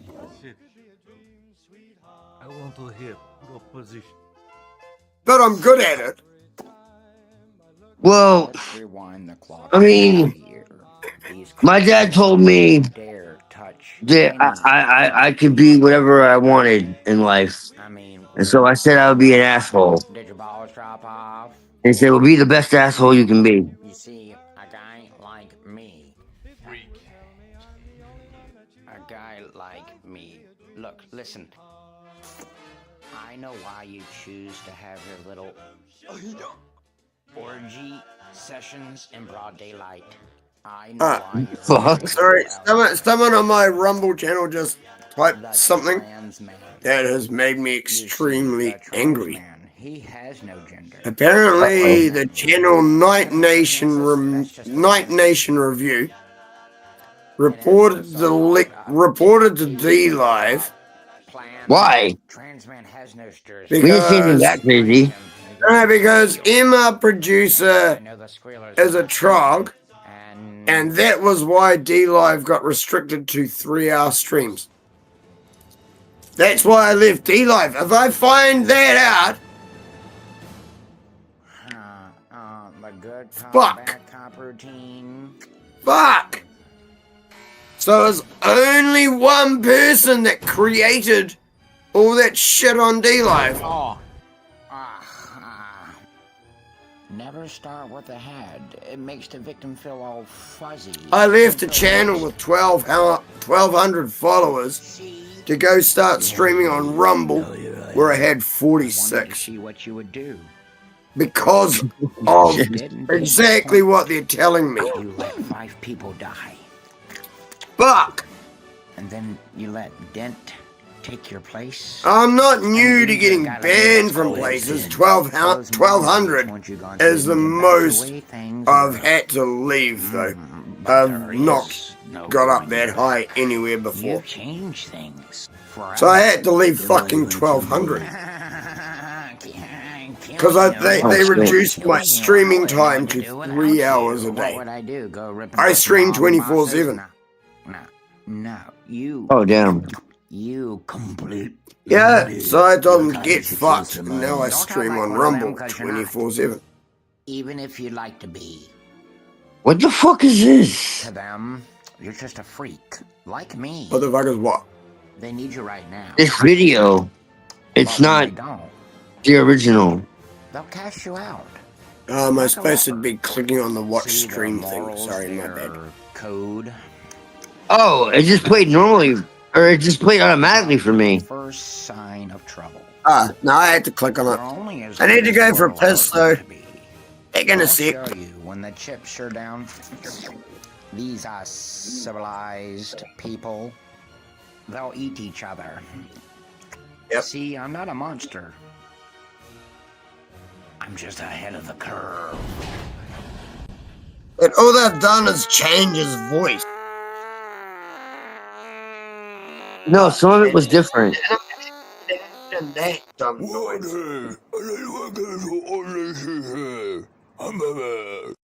Make The fuck? that's the cunning of reason and all the stuff that Hegel talked about. Oh, hell no. Now, again, that's going to be all of this will be very relevant for The fuck out of here. We can't understand Marx until we understand these. Jack, no. And it's not controversial. I studied under Marxists.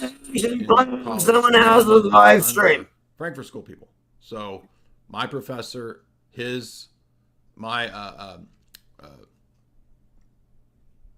graduate and undergraduate advisor in philosophy, trained under his advisor was under Habermas. So I have direct descent from Frankfurt School. I make that joke, but I'm also not joking. But I have Marxist-Stalic succession. Buddy Jack, sort that shit out, bro. Under people who studied under.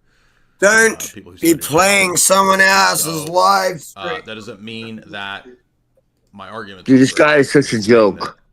That's my pedigree. That's my pedigree, yeah. Academic study. I studied a lot of Marxism in college and in grad school. I'm a Marxist psychologist, yeah. I'm a Marxist expert. I do not care that much about I'm not an expert. to become a Marxist. Well, I'm not an But I expert. guarantee you, compared to 99% of internet Marxists, I know way more Marxism and have studied. I know more than they do. Especially from Horkheimer, Adorno, Habermas, and these. Yeah, I know more about Marxism because I'm a fucking Marxist Massadist motherfucker. I also understand. Yeah, that I'm a Frankfurt group School too. is not identical to early Marx. Just like them. And it's not identical to Soviet. Along with Shabbat. I am well aware of all of these distinctions and schisms. With he's a schism. Religion known as Marxism. Yes, exactly. Marxism is a religion with high priests, mystical texts, mystical. Yeah, well, holy text. A core elite, a hierarchy, saints like Dzerzhinsky, who was considered the pure flame, the saint of Marxism. He was the great Marxist martyr, you could say, because great, willing to give everything to the revolution. Yeah, they kill everybody. It's great. Fucking talking about.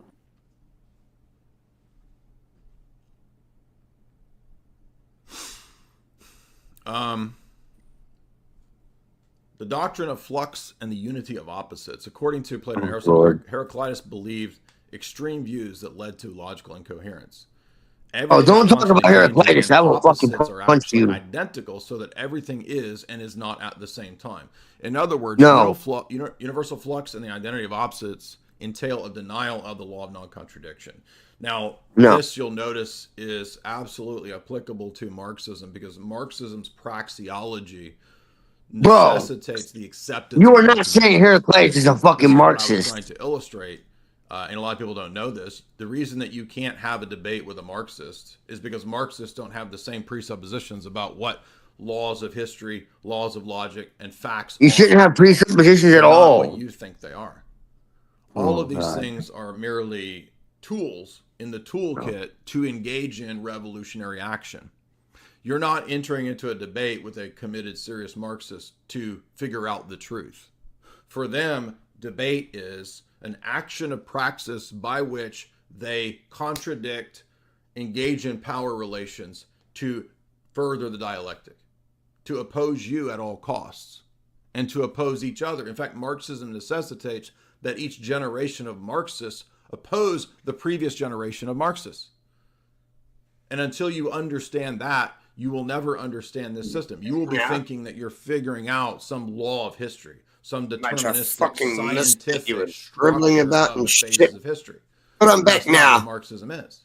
Until you realize that Marx intentionally and had no problem contradicting himself and modifying the system and doing things that contradicted it, it will never. Marx, you mean the scabby Jew who changed his name and then lied about everything? Everything is just make everything about Christianity and white people bad. The higher level Marxists even is that what you mean? Talk about it. Because I believe Marxism was actually run out of London and New York. And so when we go to the higher level Marxists like H.G. Wells can say and that's smart as no different you give him credit for than Marxism, Leninism, Trotskyism. Like, I'm serious. Because opposites are ultimately identical. Motherfucker is not as smart. So capitalism must clash with Marxism, communism. But the product, Marxism, communism, they are the same thing run by the Jews, you dumb fuck. Not Tiny Mustache Man. Those are all just lower level I run by, dude, I can fucking go into that as well, but we'll talk about that later. Money to leak. This shit, man, dude, this motherfucker doesn't know shit. Until you understand this and the law of opposites, how the fuck? And the embracing of he's a dumb fucking cunt. So big. The dialectic and the philosophy. He's a dumb fucking cunt for real. You cannot understand the system. Like seriously, we're talking nothing but shit. He's a dumb cunt for real. Pointlessness. Yeah, like he actually has no real information. This, who are just dumb ideologues and low IQ dupes. You're a dumb fucking ideologue with no IQ. They are also dupes of this, trapped in the dialectic. You would know because you're a Marxist. Actually, also outlined in. Dumb cunt. You dumb fucking Marxist cunt. Interesting. I don't even understand half the shit he's trying to say. Well, he doesn't. No, I mean, even I don't. Come to this. I don't understand half the shit he's trying to say. I came to this through a lot of years of reading. But you're right. Probably he doesn't understand the words coming out of his own damn mouth. Famous interrogation of the Trotskyite. He's got his mouth on fucking Soviet. There is the link. If he ever makes the mistake of having an open panel, fucking at me. You can see the fundamental ideas in here. The fundamental idea here is the the revolutionary spirit of metaphysics of the Marxist. Again, he's still couched on the idea of explaining a universal toilet bowl. Right. So it's not until Enlightenment where we get supposedly the rejection of metaphysics after David Hume and after rejection of metaphysics. That later Marxists will then begin to say we are anti-metaphysics. Shut down the stream or whatever. Sorry, he shut it down like 2 minutes after I was on there. Destroyed him, and then his friend who tried to back him up, is not the case. And then him again, statements of existence, and then what exists. I left, told him to get fucked. Materialism is the case, and then he shut down the stream. It's an ontological statement, to be more precise, because it's a statement of what being. I don't understand. Like Jack hates this fucking guy, so why is he playing him? Matter is the fundamental of all existence. Matter is the fundamental of all existence. Ideas. Wow. in my view, that's just a contradiction. Panel, Jack. Why the fuck are you playing it? But if there's an open panel, play something, I'll fucking go there. If there's no open panel, why the fuck are you playing dumb shit?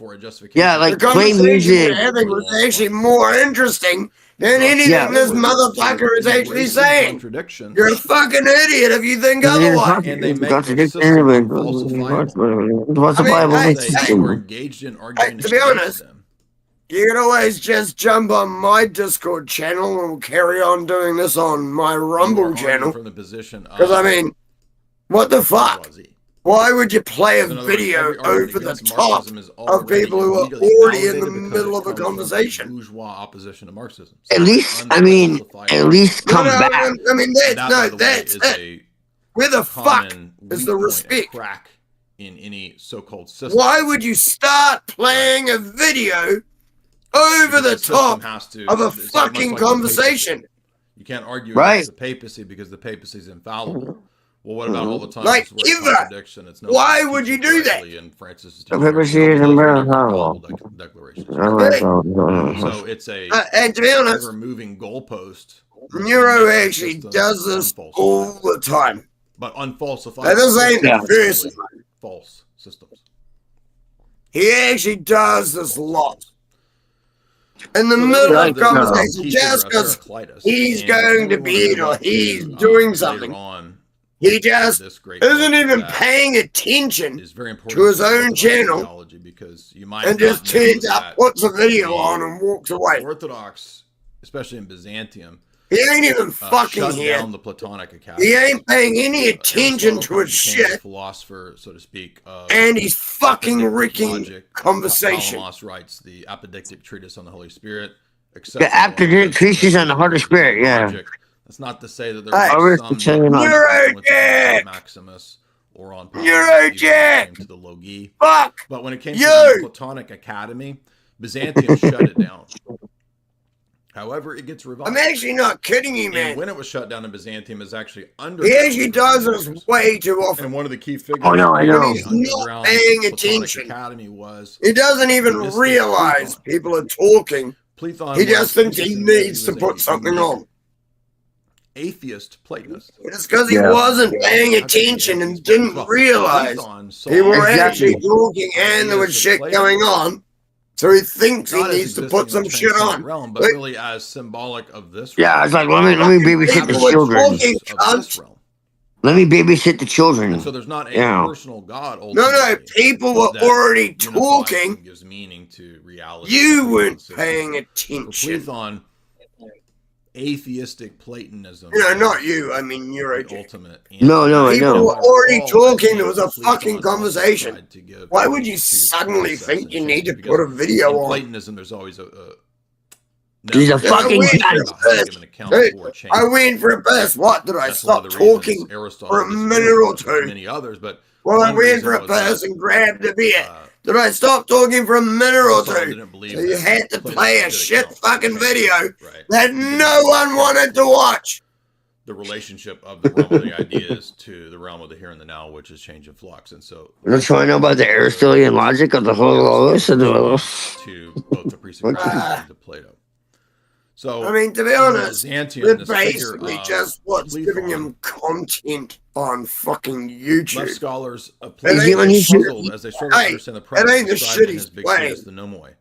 It entailed abandoning Christian orthodoxy and to revive the ancient pagan about what he's trying to play. Present in we are. This work was burned by Patriarch Gennadios Scholarius, who kept some excerpts to prove that he was justified. Well, I think we should be getting paid at this point, translated by Charles if that's true. 1858.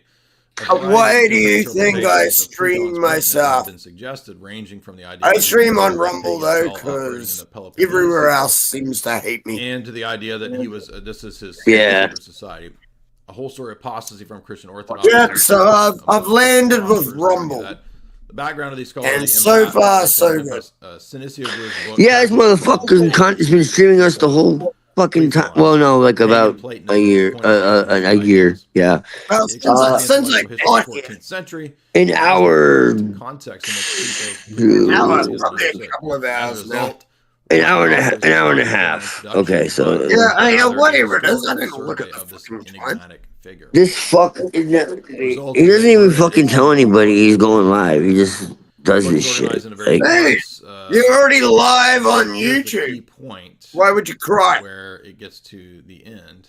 Now notice underground Platonism. You already knew that you were live on Eurojack's YouTube channel. I want to get you. No, I didn't actually. I wasn't sure. When I put it talked about on a different channel. You're already live on YouTube. I don't know if this is just somebody's analysis of the book, but it fucking.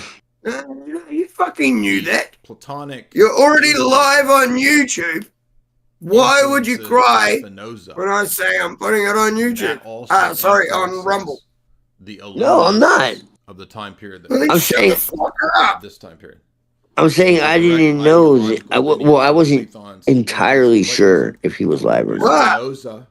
You're already live on YouTube. And Sinisioglu even says that. He says that the Illuminists of the You know that you're live right now on YouTube. If you've not read I do now. The excellent book. Oh, did you not know that? Well-documented Cambridge. I wasn't sure. I mean, I had suspicion, but I wasn't entirely sure. If Eurojack's doing it, you're live on YouTube. Right. Yeah.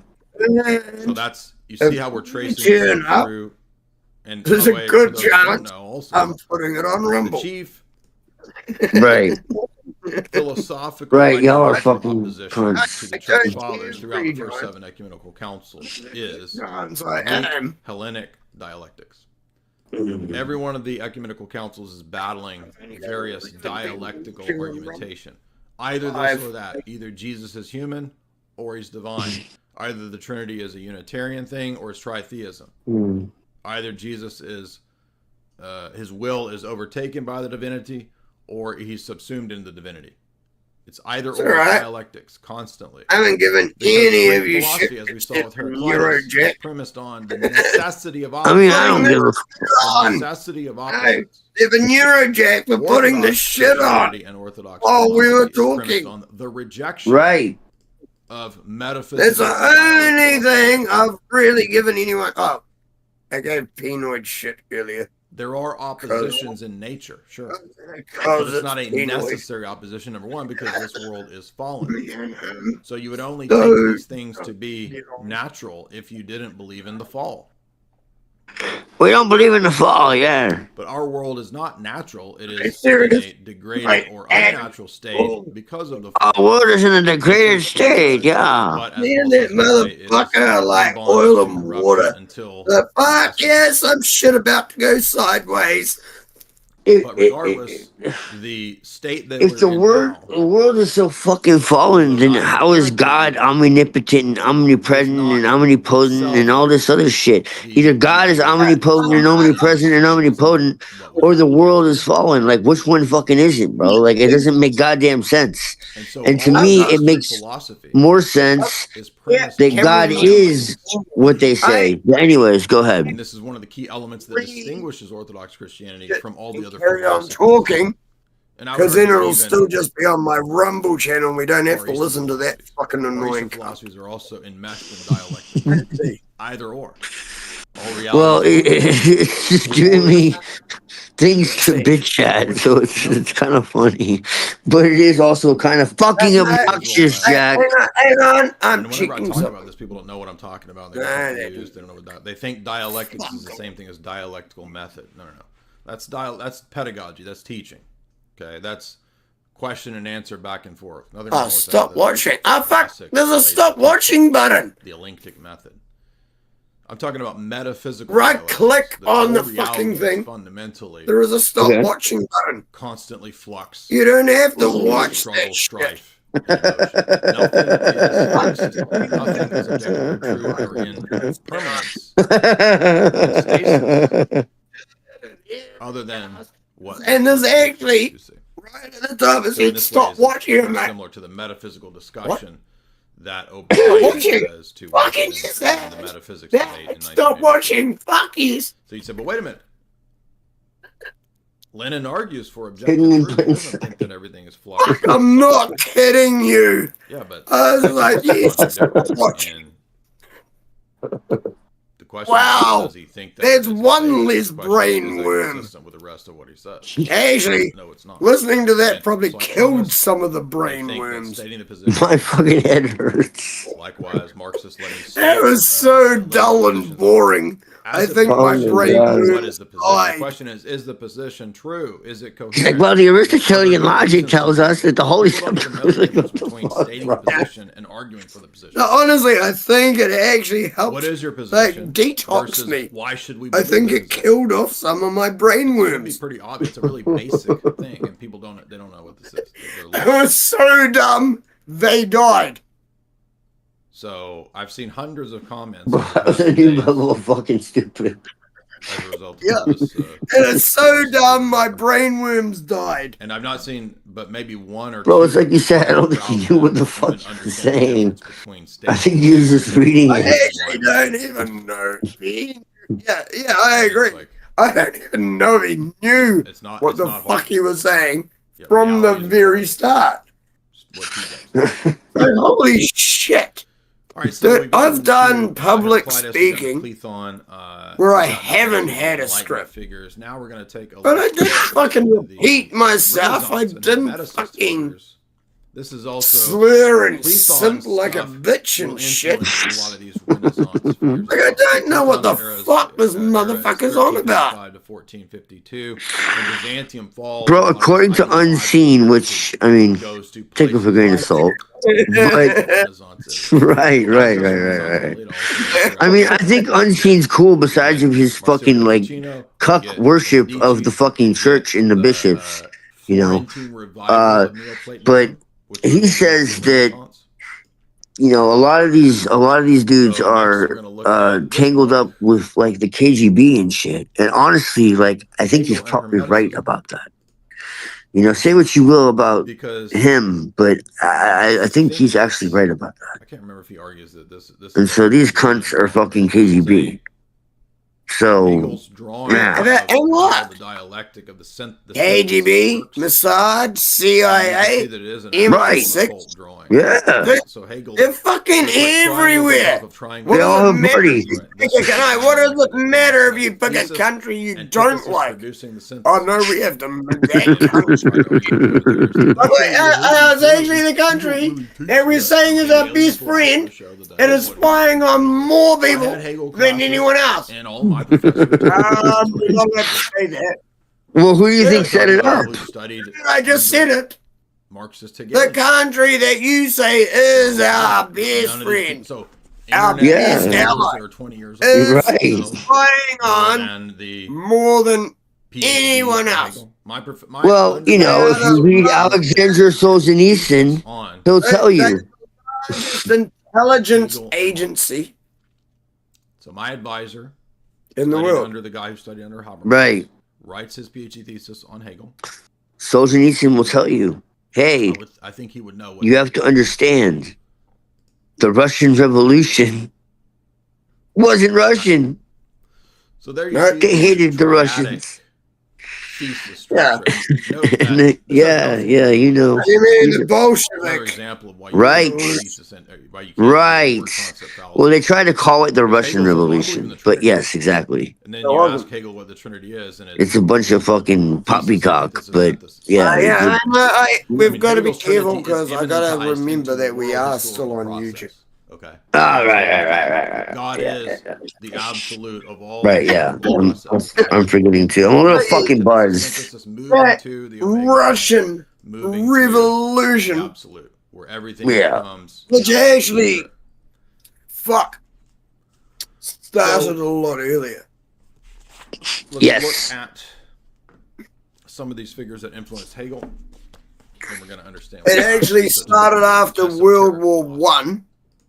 By the way, if you want to support the show, you can via the and eventually super chats are done via Streamlabs. After World War II, and I'm giving you the whole became somewhere. I actually might be between, or is it after? Understanding Marxism. After became the Bolshevik Revolution. Without understanding, I'm shit with timelines. I'm crap with history and shit.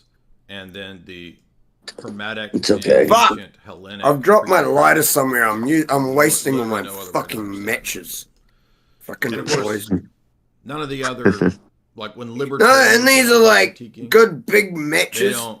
that I not should every be libertarian, saving for when I'm out Dr. James camping and does have shit. a good basic idea of what we're talking about. These today. aren't He's like correct. little shitty But matches. most of the And I'm wasting libertarian, these like, because response fucking to my much of this light is is super low tier. They don't go into it. They gone don't go into it. AWOL. Because if they did know this, they would know that their philosophy is also part of that dialectic. But yeah, and so that So again, the key here is rejecting of all the dialectics. And every time I say that, people know. I don't know which part they actually call the Holodomor anymore. Ah, fuck. See, like, So here we have. No, see, I don't. Yeah, so I don't. I actually think don't. money is evil. I don't know if they call the The love of money Holodomor is evil. just a thing that happened after World War I don't One, have any interest in talking. or about if they Right. include if you want everything to that show you happened can and carried on again, for the next for the super fucking chats that 5, we got 6 last night. decades. One so far. right. So I'll read those perhaps here in a Well, the Germans got. So in Dr. McGee's Yeah, text, I he goes don't. into the historical influence Before Yeah, and Hegel after the war. Yeah, see, esoteric tradition. I can tell by the way you're saying shit. The first, he calls You the early understand what I'm Hermeticists saying. that, Yes, I had do. an influence such Yeah, as we have to be careful on YouTube. I'm trying Yes. not to the be a dick. Neoplatonic Right. Yeah, philosophy. Hegel trying not to be a admired dick. This ain't Proclus my channel. quite a bit, so I'm he was trying influenced not by to be a dick. Neoplatonic philosophy. I think that's pretty It's obvious. that Right. simple. Known. Another famous Yeah. Catholic from that time A lot of period people don't was, realize. Eckhart. Playing around Eckhart was with a shit, mystic. saying shit without directly saying shit. Gotha about Yes, 1260, exactly. died in 1327. And so No all I will demonstrated say direct is Hermetic that influence on what we are Eckhart, told but is his thought simply not exhibits how it certainly Hermetic happens. influences co-opted And from that German Hermeticists and Neoplatonics. Ethnic significance for German uh, philosophy and intellectual culture. the allies In fact, Eckhart Which dominates. part? oh, the How allies long? were not like the knights in shining armor to save the world from. Apophatic How and, much of what we've been told I would argue that isn't Eckhart's right? a manifestation of Roman Catholic. There you go. See, once you start thinking that, Because they go, well, if notice they've that lied about it's this, totally what else have it's they a lied Trinitarian about? heresy in Eckhart. Yeah, And yeah, then Son your of the mind Father to give him explodes. existence. So the Father is not yeah, God. like And 75%. if you're new to this, So we have the problem of your negative mind collapse really and the does notion of just about creation explode. as a necessity, Yeah. not ex nihilo. Start looking Not always into reserved as a result Tartaria, of lost absolute worlds, complete lost problem. history, So lost everything else, all the other shit. I've got heaps of this saved. God would not be Yeah. God without creation. Like, God lots must create of to it. actualize who he is. This is actually an And Aristotelian it- argument. This is why It blows me away how most people this is one of the don't most even know. innovative of So no, they just told as us in this. Hegel more than 500 years later. God the Father is conceived Oh, of so as it an must be abstract true. and Yeah, incomplete. why? Because they The told us nature in of school. creation is the Son. Right. The Son Who is an prints- emanation who of the prints Trinity your of the school Father, books? and thus the Holy Spirit is in Hegel. Don't want to Is answer that mankind. question. So again, what is Hegelianism? Oops. See what I mean? Yeah, but see Hair what I mean? appointment. Yeah, yeah. It's Hair See, appointment. I can like everything actually all goes Nicholas of back Cusa, to a again, one famous world Hermeticist, control who on and the basis of the to Filioque a book written argued by there was an fuck. internal I process can't remember philosophy which going on in Rothschild God. it was. And David Nicholas of or Cusa, by the Jacob way, influences Rothschild, not just written idealism, in the also late Leibniz's 1800s, creation is a which actually necessity said in exactly Nicholas what of they were Cusa, going because to do. Nicholas of Cusa identifies nature Right. and person, much the same way that people like Aquinas do. Fuck! Now, wait a minute. You're lying. Aquinas Heck, when my cigarette goes out and I don't have a lighter, I'm sick of wasting matches. So, collapsing nature into person, collapsing will. But yeah, so it all goes back and then saying that far, does not believe that and the fact that it even got to the point that there was a book written means it must have been talked about for years before that particularly Jacob to get to the point where there was a book written. With Kabbalism. And this was in the late Pico 1800s. della Johann Reuchlin, I Cornelius believe the Agrippa, book was written who in was a famous Renaissance magus, 1896. and Giordano Bruno. I can't remember if it was have a David or tremendous Jacob influence on the Rothschild. figure of Hegel and his process philosophy. Please forgive me for not remembering which one of those motherfuckers wrote Boheme the and book. many of these characters, But it's like David or Jacob Rothschild wrote the fucking book. As with Gnostic conception, And they said exactly what they're doing. Wisdom or logos. The only thing that has changed from that book till now the source of the further specifications is the of technology that they're Boheme, using to God's do it. wisdom or logos is conceived Nothing else has as actually Sophia. changed. Is metaphorically that book stated Sophia, exactly what the fuck they wanted to do. In Jacob Boheme, guess what? They've been doing it. And wisdom is personified as a female in Proverbs, and then identified as the logos, the second person of Godhead. And there is no it doesn't mean fucking God is literally sticking a woman, guessing it. or that the logos is a woman, or that I said it. I didn't mean it though. Sophia. No, he fucking said it. Quasi-Trinitarian This is all Hermetic. He fucking said it. Like Bill Gates. Philosophy, I know he fucking said it. He said wants to depopulate. So, Rosicrucianism. Oh yeah, but he didn't mean it and shit though. No, becoming very popular. He did. Also, his dad was a eugenicist. He was a eugenicist. He said that he wants to depopulate the planet. He wants to reduce fucking people. Who was supposed to have been born in 1378 and taught. Dude, these people are by the Arabs, fucking and then died in 1484. Reptilian alien motherfuckers or some shit. In the words of scholar, well, they've all got alien, like underground bases. Pythagoreanism and Paracelsusm. Because if they're trying to destroy the surface world, I presume at his when he was. What are they trying to do it for? Hegelian philosophy also is similar to Freemasonic philosophy, because as I showed, I think I put this up on Twitter several months ago.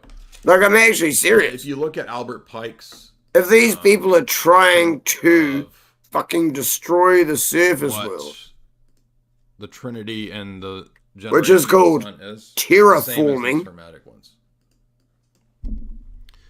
which is generally when some other life form is trying to make something suitable for them. Pike has a chapter on the Church Fathers. So if something's terraforming, and the amazing thing that I did not expect was Pike's conclusion at the end of that chapter is that Origen and Neoplatonism are the true Christianity. Isn't that wild?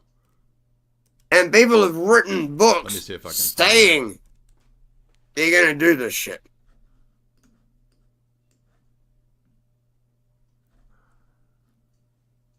Have 4 options. I've said this quite a few times. Used to, you could search. Option 1 is AI. If AI's directive is to keep humans safe, it's not going to come up. Well, it's the easiest way to keep a pet safe. Oh, here it is. Huh, amazing. Yeah, it came up. No, I'm actually asking, what's the easiest way to keep a pet safe? And I'll reshare this on Twitter in case people want to go see it. But so this is Morals and Dogma of Albert Pike. Kind of you keep it in a fucking cage and look after it. Or systematic philosophy. Smart cities. Scottish Rite Freemasonry. And I'm just showing that it says and it aligns with what we've been reading so far in these so you put your to show a commonality between Neoplatonism. So you make your pets think everything outside is bad, and they have to go to these things. Generic first cause to be safe. He makes an Aristotelian argument there. Of that a necessary creation is the best from the one of Plato of the 4 that is an emanation. And then he says, here's So the eternal world I know. is necessary Scary, because isn't it? God is an If that's eternal the best creator. one. He makes Origen's argument. This is Albert Pike, Morals and Dogma, page 575. The best one is AI And as the wanting thought of you the soul to emanating move from to the a soul smart city. becomes audible and visible in words, so did the thought of God, the logos, springing up Option within 2 or himself, 3. immortal as Option himself, 2 and once he 3 conceived, immortal before, because are in himself, kind of the in himself same. was It the depends word, on your the belief. logos.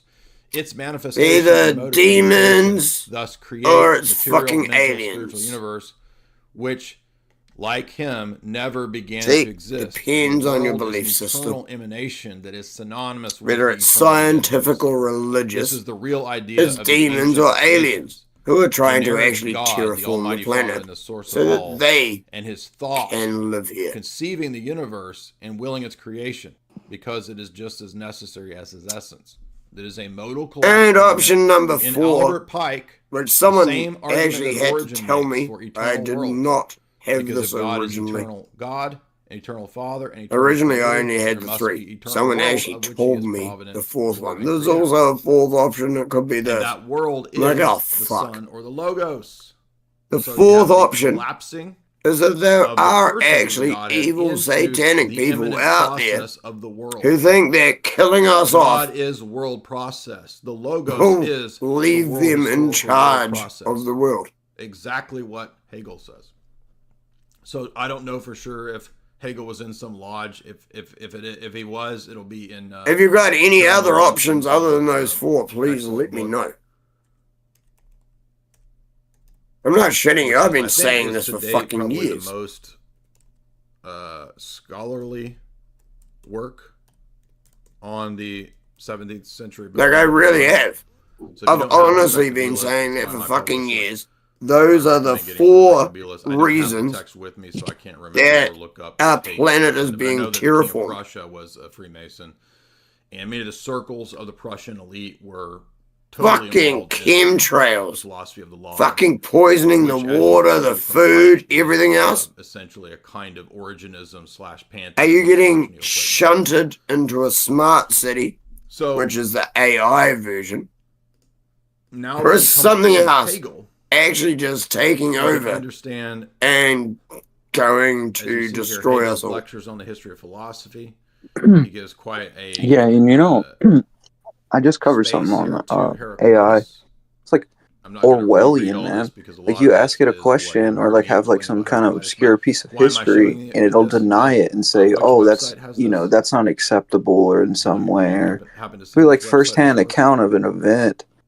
And if it doesn't align with the narrative that's programmed within the system, then it's it's false or something. There's a crucial importance. Where it's like human beings can decide for themselves what information is valuable and what isn't. We don't need an AI bot to tell us like what piece of obscure history is valid or not.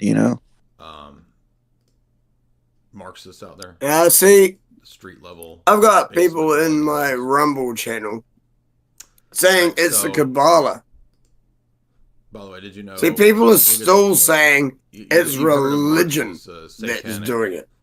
It's not.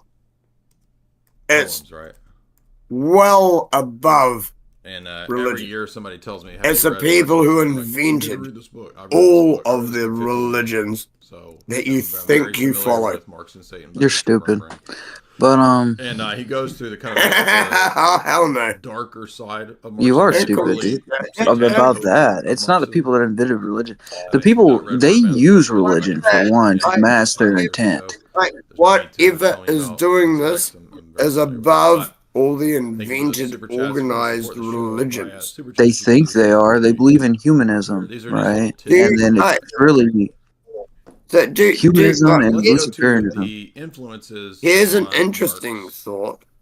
And we'll be looking. Do you think AI is new, or do you think it's rediscovered? Fire in the minds of men. Oh, well, that's an interesting thought. I think the concept's been around. I don't know if it's in the form we have it. I think the concept's always been around. Which is this great book here. In some way,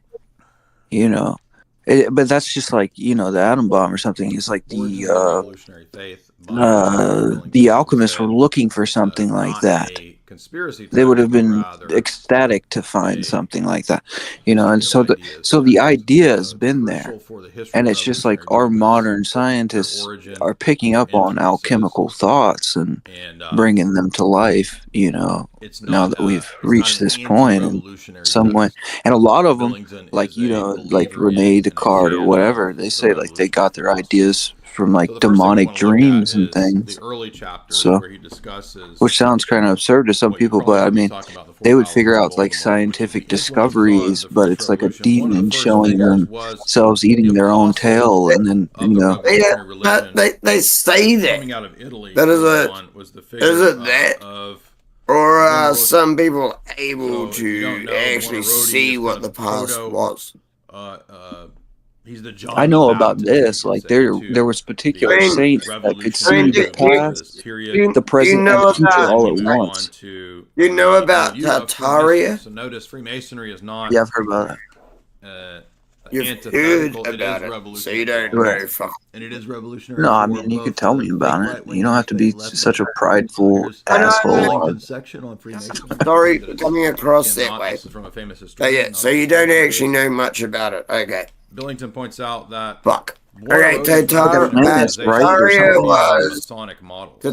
was one of the most advanced civilizations on the planet, and one of the largest civilizations. General impact of Freemasonry on the revolution. It is some understanding of the Masonic milieu. It is regarded as being responsible for why there are hieroglyphs of flying machines the architect on hieroglyphs in Egypt, Egypt, better structure for human society, right? As well as India, that they were recreating in having like the original state having natural condition that supposedly prevailed. Like there's iconography with that references. That's the word I'm looking for.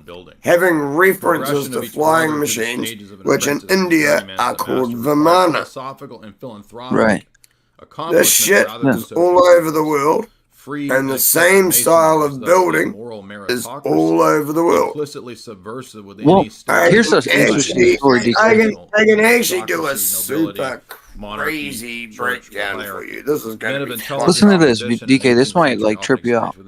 So there's a story, and like it's it's Saint Martin of Tours, right? And there was a guy in like a monastery, like one of the monks or something, and he got a cloak. Listen to me, it's crazy. So he got a cloak. I just realized my singlet was making me look like I have tits. It was fucked up. You do have them. You're transitioning. But anyways, was interested in rebuilding and reshaping. So like long beard and my fucking long hair. I'm going a girl. Masonry's Man, can you listen to this story real quick? So St. Martin goes, this guy, he's in a monastery, he gets a cloak from heaven. That's what he says, right? And all the brothers are like, what are you doing? Like, what is that? Like, where's it from? And like, they could touch it, feel it, and see it and everything. And supposedly some angels, quote, angels gave this guy this cloak from heaven.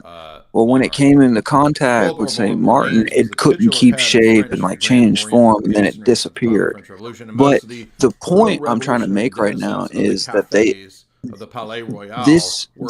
demons seem to have the ability to create physical objects that a man could touch, feel, and see, and it could change into different forms. Do you get what I'm saying?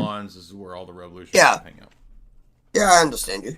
Drinking coffee and figuring out. Yeah, so imagine that. Like, so let's say like this is my theory on like the UFO stuff. I think that it's likely demonic entities, right?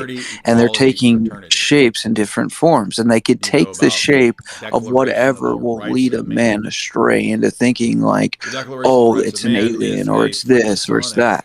And like if you like look at Crowley, he had like contact with like this lamb demon or whatever, right? And there's certain secret societies that worship this thing, and it looks like a gray alien, dude. So like.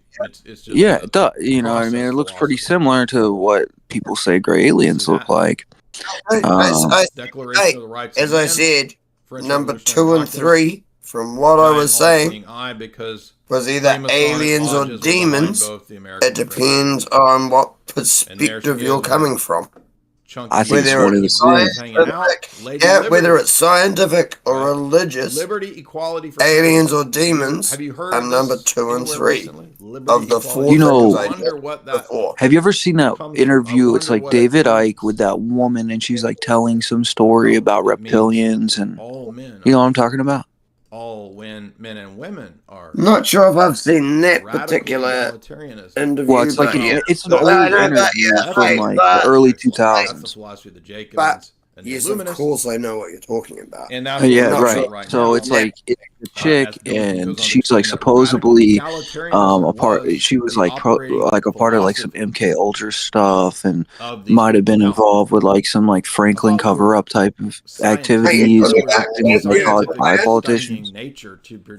And anyway, are you talking about Kathy O'Brien? I think that's her. Yeah.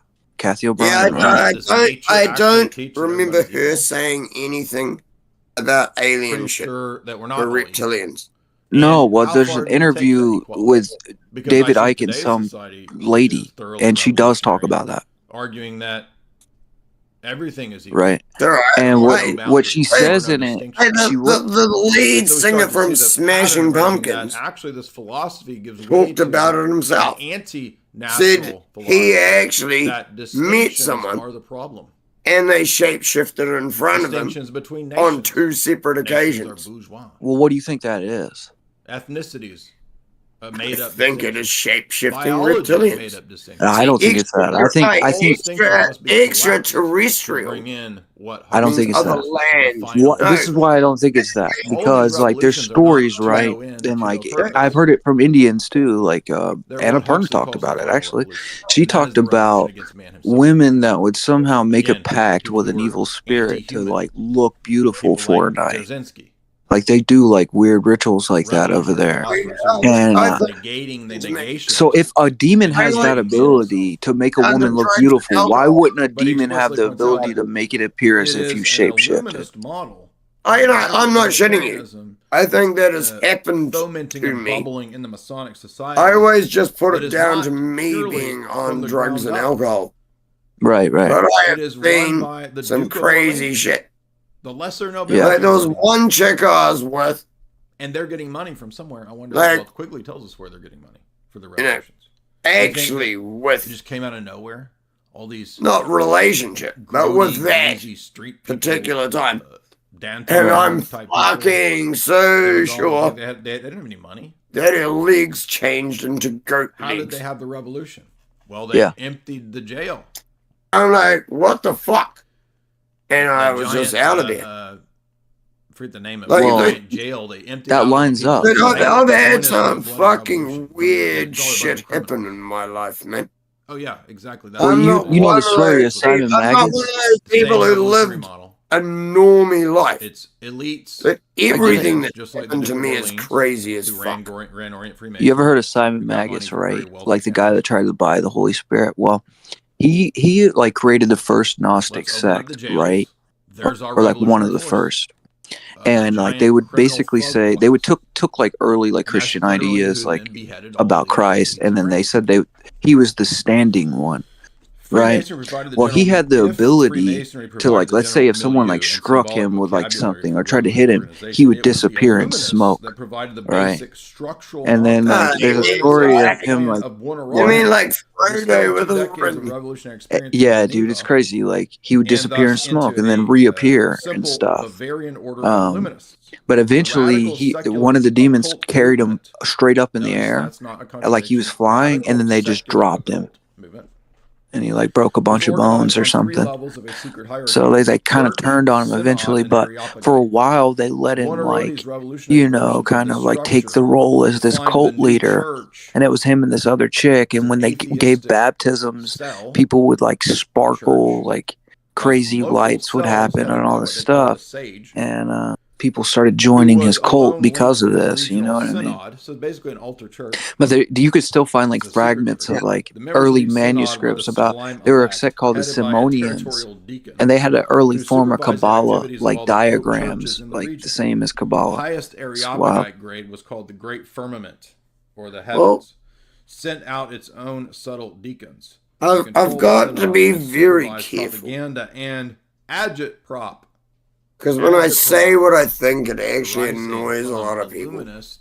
And we're also on YouTube. Now, this is another thing to understand. So I also when you are debating Marxists. So I have to be very careful. You are not actually why? Because there's people I'm doing my best not to offend. Doesn't know this kind of oh, you're talking about the Freemasons. You're talking about the Masons. I don't give a fuck about them. Dude, I went and recorded when they had an open day. I fucking went and recorded through one of their lodges. What are you talking about? The Satanists, man? Which ones? Which one? No. Process of an agent. I'm talking about the organized religions. An activist truly engaged. Oh man, you're so stupid, dude. I'm a part of the organized religions, man. What are you talking about? Just because we're organized and you're unorganized doesn't mean we're bad people, man. That's crazy. I didn't say that. Embraces logic and then rejects it by accepting contradiction. That organized religion is just brainwashing. You know why you say that? It's come out of reason. The worship of reason. Because they haven't done it to me. You have a religion. It's called you worship reason. Debating is you worship your own mind. You're your own church, man. You're your own God, man. You're the masked man. You're the new barbarian. So you have a whole belief system that I came to when I was 19. Because that's what they're okay, that's what I'm saying. You worship your own mind. You're like Thomas Paine. I don't fucking believe. Don't think I think that I don't think anything is out there that anything did this. The fucking AI do. To just simply push their message. My belief system is so beyond. And it even used fucking any organized religion. It's not funny. This is why I find organized religions to be a joke. The plays of Bertolt Brecht are notable examples. But I read Bertolt Brecht's plays. I had a whole class. Well, I think that's a joke. Why aren't they? You're all told. Well, I mean, because first of all, there's truth. He was a Marxist. It's true. The same thing. Believer in engaging in this kind of. I'm tired of having a conversation, really. Like, I mean, what? Well, I'm not going to change your mind. You think that your mind is more superior than a God of all. What can I do about that, man? I believe in a God. I just don't believe. You don't think that God would? I just don't believe in your book. But you okay? Well, what do you? It's not just one book. Stop. It's not just one book. There are other people here of different religions who follow different not books. Exclusive to Marxists. Waking up to the sweet sounds of decay. Okay, so this is not just Marxists. Yeah, no. See, I don't believe committed to in this any as part of their book. praxis. Okay. Yes, I mean, and thank you, TML, don't for write typing. anything down. Because they That embrace was actually contradictions. perfect timing. They embrace dissociation. And I'm not embrace actually double-minded trying to run This is what anyone Earl down. talks about, I just that believe this being embracing of so contradictions, indoctrinated in a which Winston religion tries to force and eventually is does what force holds you Winston back to do, causes from a split and a actually break in Winston's mind. achieving enlightenment. And you remember when that lunatic You're guy told came on the it's street and said, "I'm only here this." to, It's not. There's so much destroy your more. mind. I'm here to psychologically destroy you, because that's how the Marxist sees his. That's why I have a problem negating with organized religions. No other reason. So they have a mystical religious commitment to process. Yeah, I just think there's bigger fish to fry. Destruction as a form of creative chaos, creative destruction. Then what? That's a Marxist idea. Indoctrination. This, by the way, is Yeah. my ultimately Yeah, like indoctrination happens via technology. It doesn't happen via religion. Is called So by I Father attack the Seraphim technology, Rose, right? Because that's the thing that's brainwashing people. It could brainwash people way faster than religion can today. And he's today. Nobody gives a fuck. Nobody gives a fuck what religion in you the are. first few pages of the book, about Nowhere in the world do they actually give a fuck.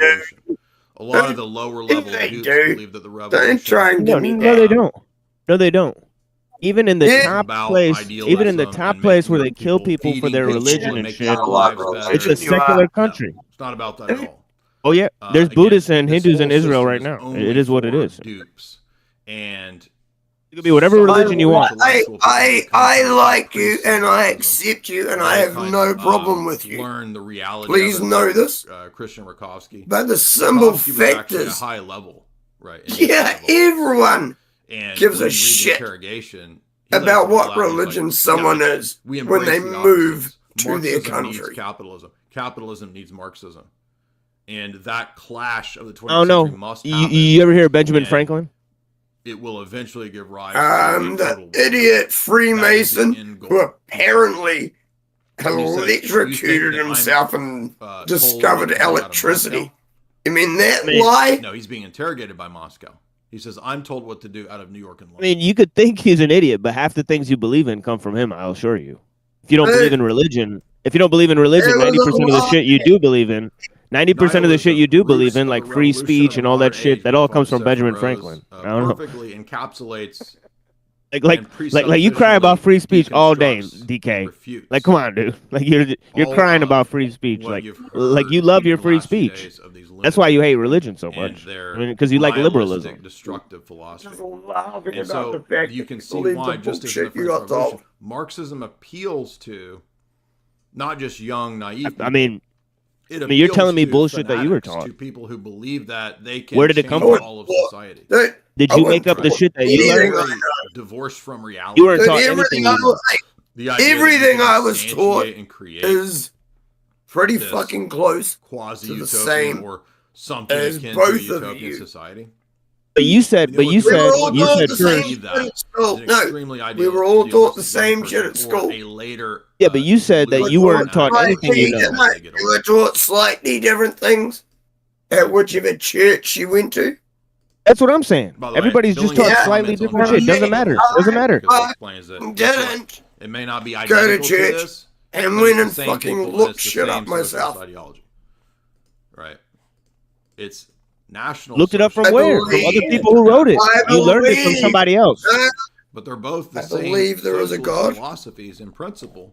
But you learned it from somebody else. You read the Rakovsky interrogation. He says, "Yeah, you did. You didn't make it up yourself. You didn't make it up yourself. You learned it from somebody else." The wars of the 20th century are the dialectical process. War is the preeminent dialectic. Mine wasn't anything I got told by anyone. And who made the acid? See what I'm saying? People made the acid for you to have this experience. There's another good book on this. Why you fucking talk about a religion that some man wrote? Yeah, there's people going around taking LSD and calling it a religion. There's people going around taking LSD and calling it a religion. I'm not calling it a religion. I don't religiously take LSD. The point is, they manufacture the LSD to make you doubt your religion. It's that simple, DK. You just don't understand how brainwashed you got because of it. Actually, the other way around. No, that's not the other way around. Make your religion so that you no, they manufactured the acid. No, they manufactured the acid so that you'd forget about the religion. That's what happened. No. No, it's the acid that was manufactured. Come on. To believe in it's real. The future. I've been trying to be nice. So not only does Marxism, so am I. Atheistic scientism does. So am I. You say my belief system's made up. I say so is yours. Such an appeal. I'm being nice to you. Spot on about this. Mine is made up, but mine is made up by me, not by someone else. No, everyone's is made up by themselves. Reconstruction. That's my concern. No, it's not. You. Your belief system's a book. They still, No. Everybody has their own personal relationship with God. I don't believe that it's in a book. I don't believe it's in a book. You're telling me what my beliefs are. You tell me what my beliefs are, or you already know, or you want to ask me, or what? And pseudoscience. You're talking about somebody else. You're not talking about my beliefs. The outer portico, lower. Everyone who follows an organized religion. I'm sorry to you, Mel. Marx never actually said there would be. And I'm not even being mean to you. It's not actually. I'm not being mean to you either, but you follow your way. You follow your way because you took acid. You admitted that you. For many people, yeah, but you admitted that you follow your way because you took a bunch of acid, and that means that you got brainwashed into following what you believe. You're fucking. You're no different from anybody else. I can repeat it to you 1,000,000 times, and you believe that. So can I. I can repeat that too. I can repeat that you took acid and you changed your belief system, and somebody that's something you were manufactured to do. Like, it's absolutely true. Dole it out equally to everybody. It's not your own thing. That's not your thing. That's not your personal path. That's not your private path to your understanding. That's not what happened. That's just not what happened, DK. That is not what happened. That is a misperception. An existential experience where I meet the universe. Sufficiency and safety. So how can you discount anybody else's? How can you discount anybody else's existential experience? We got three. No, hold on now. We had 3 or 4 people come on panel that had existential experience where they met Jesus. Interchange of class warfare, which is so how can you doubt their experience? Of the dialectic. So most of the time when Marxists hear dialectic, how can you doubt their experience? They think of class warfare. I am not talking about Twilight that said he met Jesus. Dark Priest said he met Jesus. Right? Metaphysical I've had 2 experiences. Dialectics, whether it be dialectical. First one in 19. Second one was about shit. Those are metaphysical. How do you know it wasn't God? Years ago. That's what I'm talking about. 3-4 years ago. So how do you know it wasn't God though? Gary North has a great. That gave you these experiences and critique. It was right. Belief. That's what I'm saying. That's what most people who believe in religion say. They don't say they got it from a book. They say they had a personal experience. Regeneration through chaos. Yeah, but it all comes from a book. Absolutely correct. No, it doesn't. For most people go, this is what I have to believe because it's in my book. And the Illuminists. No. Most people I talk to, it's a personal experience for them. They've had an experience. They were engaging in which book they follow. No, it's not the book. It's the experience, DK. Yeah, I know, and then they pick which book they follow. No. Most people aren't able to follow their own path. They need a book, and they need people to tell them what to do. Had 4 associates. Most people are not secret, free thinkers. Hierarchical, and modeled on the Jesuits. I think neither are you, though. Dum-dums that think that means that Jesuits run the Illuminati. No. Jesuits what's so different that you believe in that nobody else believes in? Let's go. Jesuits. What's so different? Like you believe organized religion is made up. That belief comes a dime a dozen. There's 100 bitch ass atheists that believe that same thing. It's not a different belief system. Itself was hierarchical. I thought we believed in liberty, equality, fraternity. Ask me a simple question. Why do we have that is a simple question. What is so different about your belief system that's so different from anything that's taught in any books? It's so different that's taught in any books. Hierarchy in Adam Weishaupt's Illuminati if he believes in radical. What was the first question? Oh, you see, they embrace. What's so different about your particular belief system that's not taught in any books?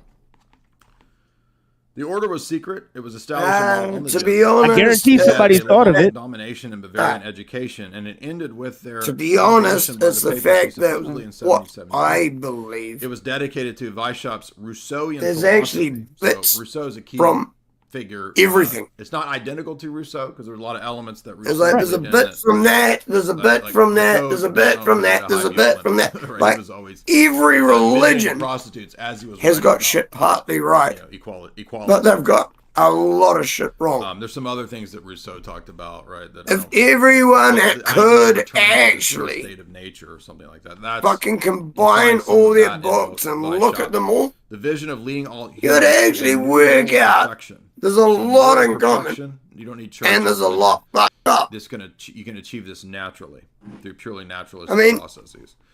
Thus, they were freed from all. It is late and I am drunk. I'm not going to go into my whole fucking belief system right now. Damn, the video is still playing over us right now. Invite intellectuals to join his new pedagogical. Oh no, I muted that ages ago. It's not on my Rumble channel, so it's okay. Right, but it's playing on YouTube. Yeah, I muted that ages ago. Doesn't matter. On Rumble, it's all good. Unable to do anything. So Weishaupt actually disagreed with and hated the idea of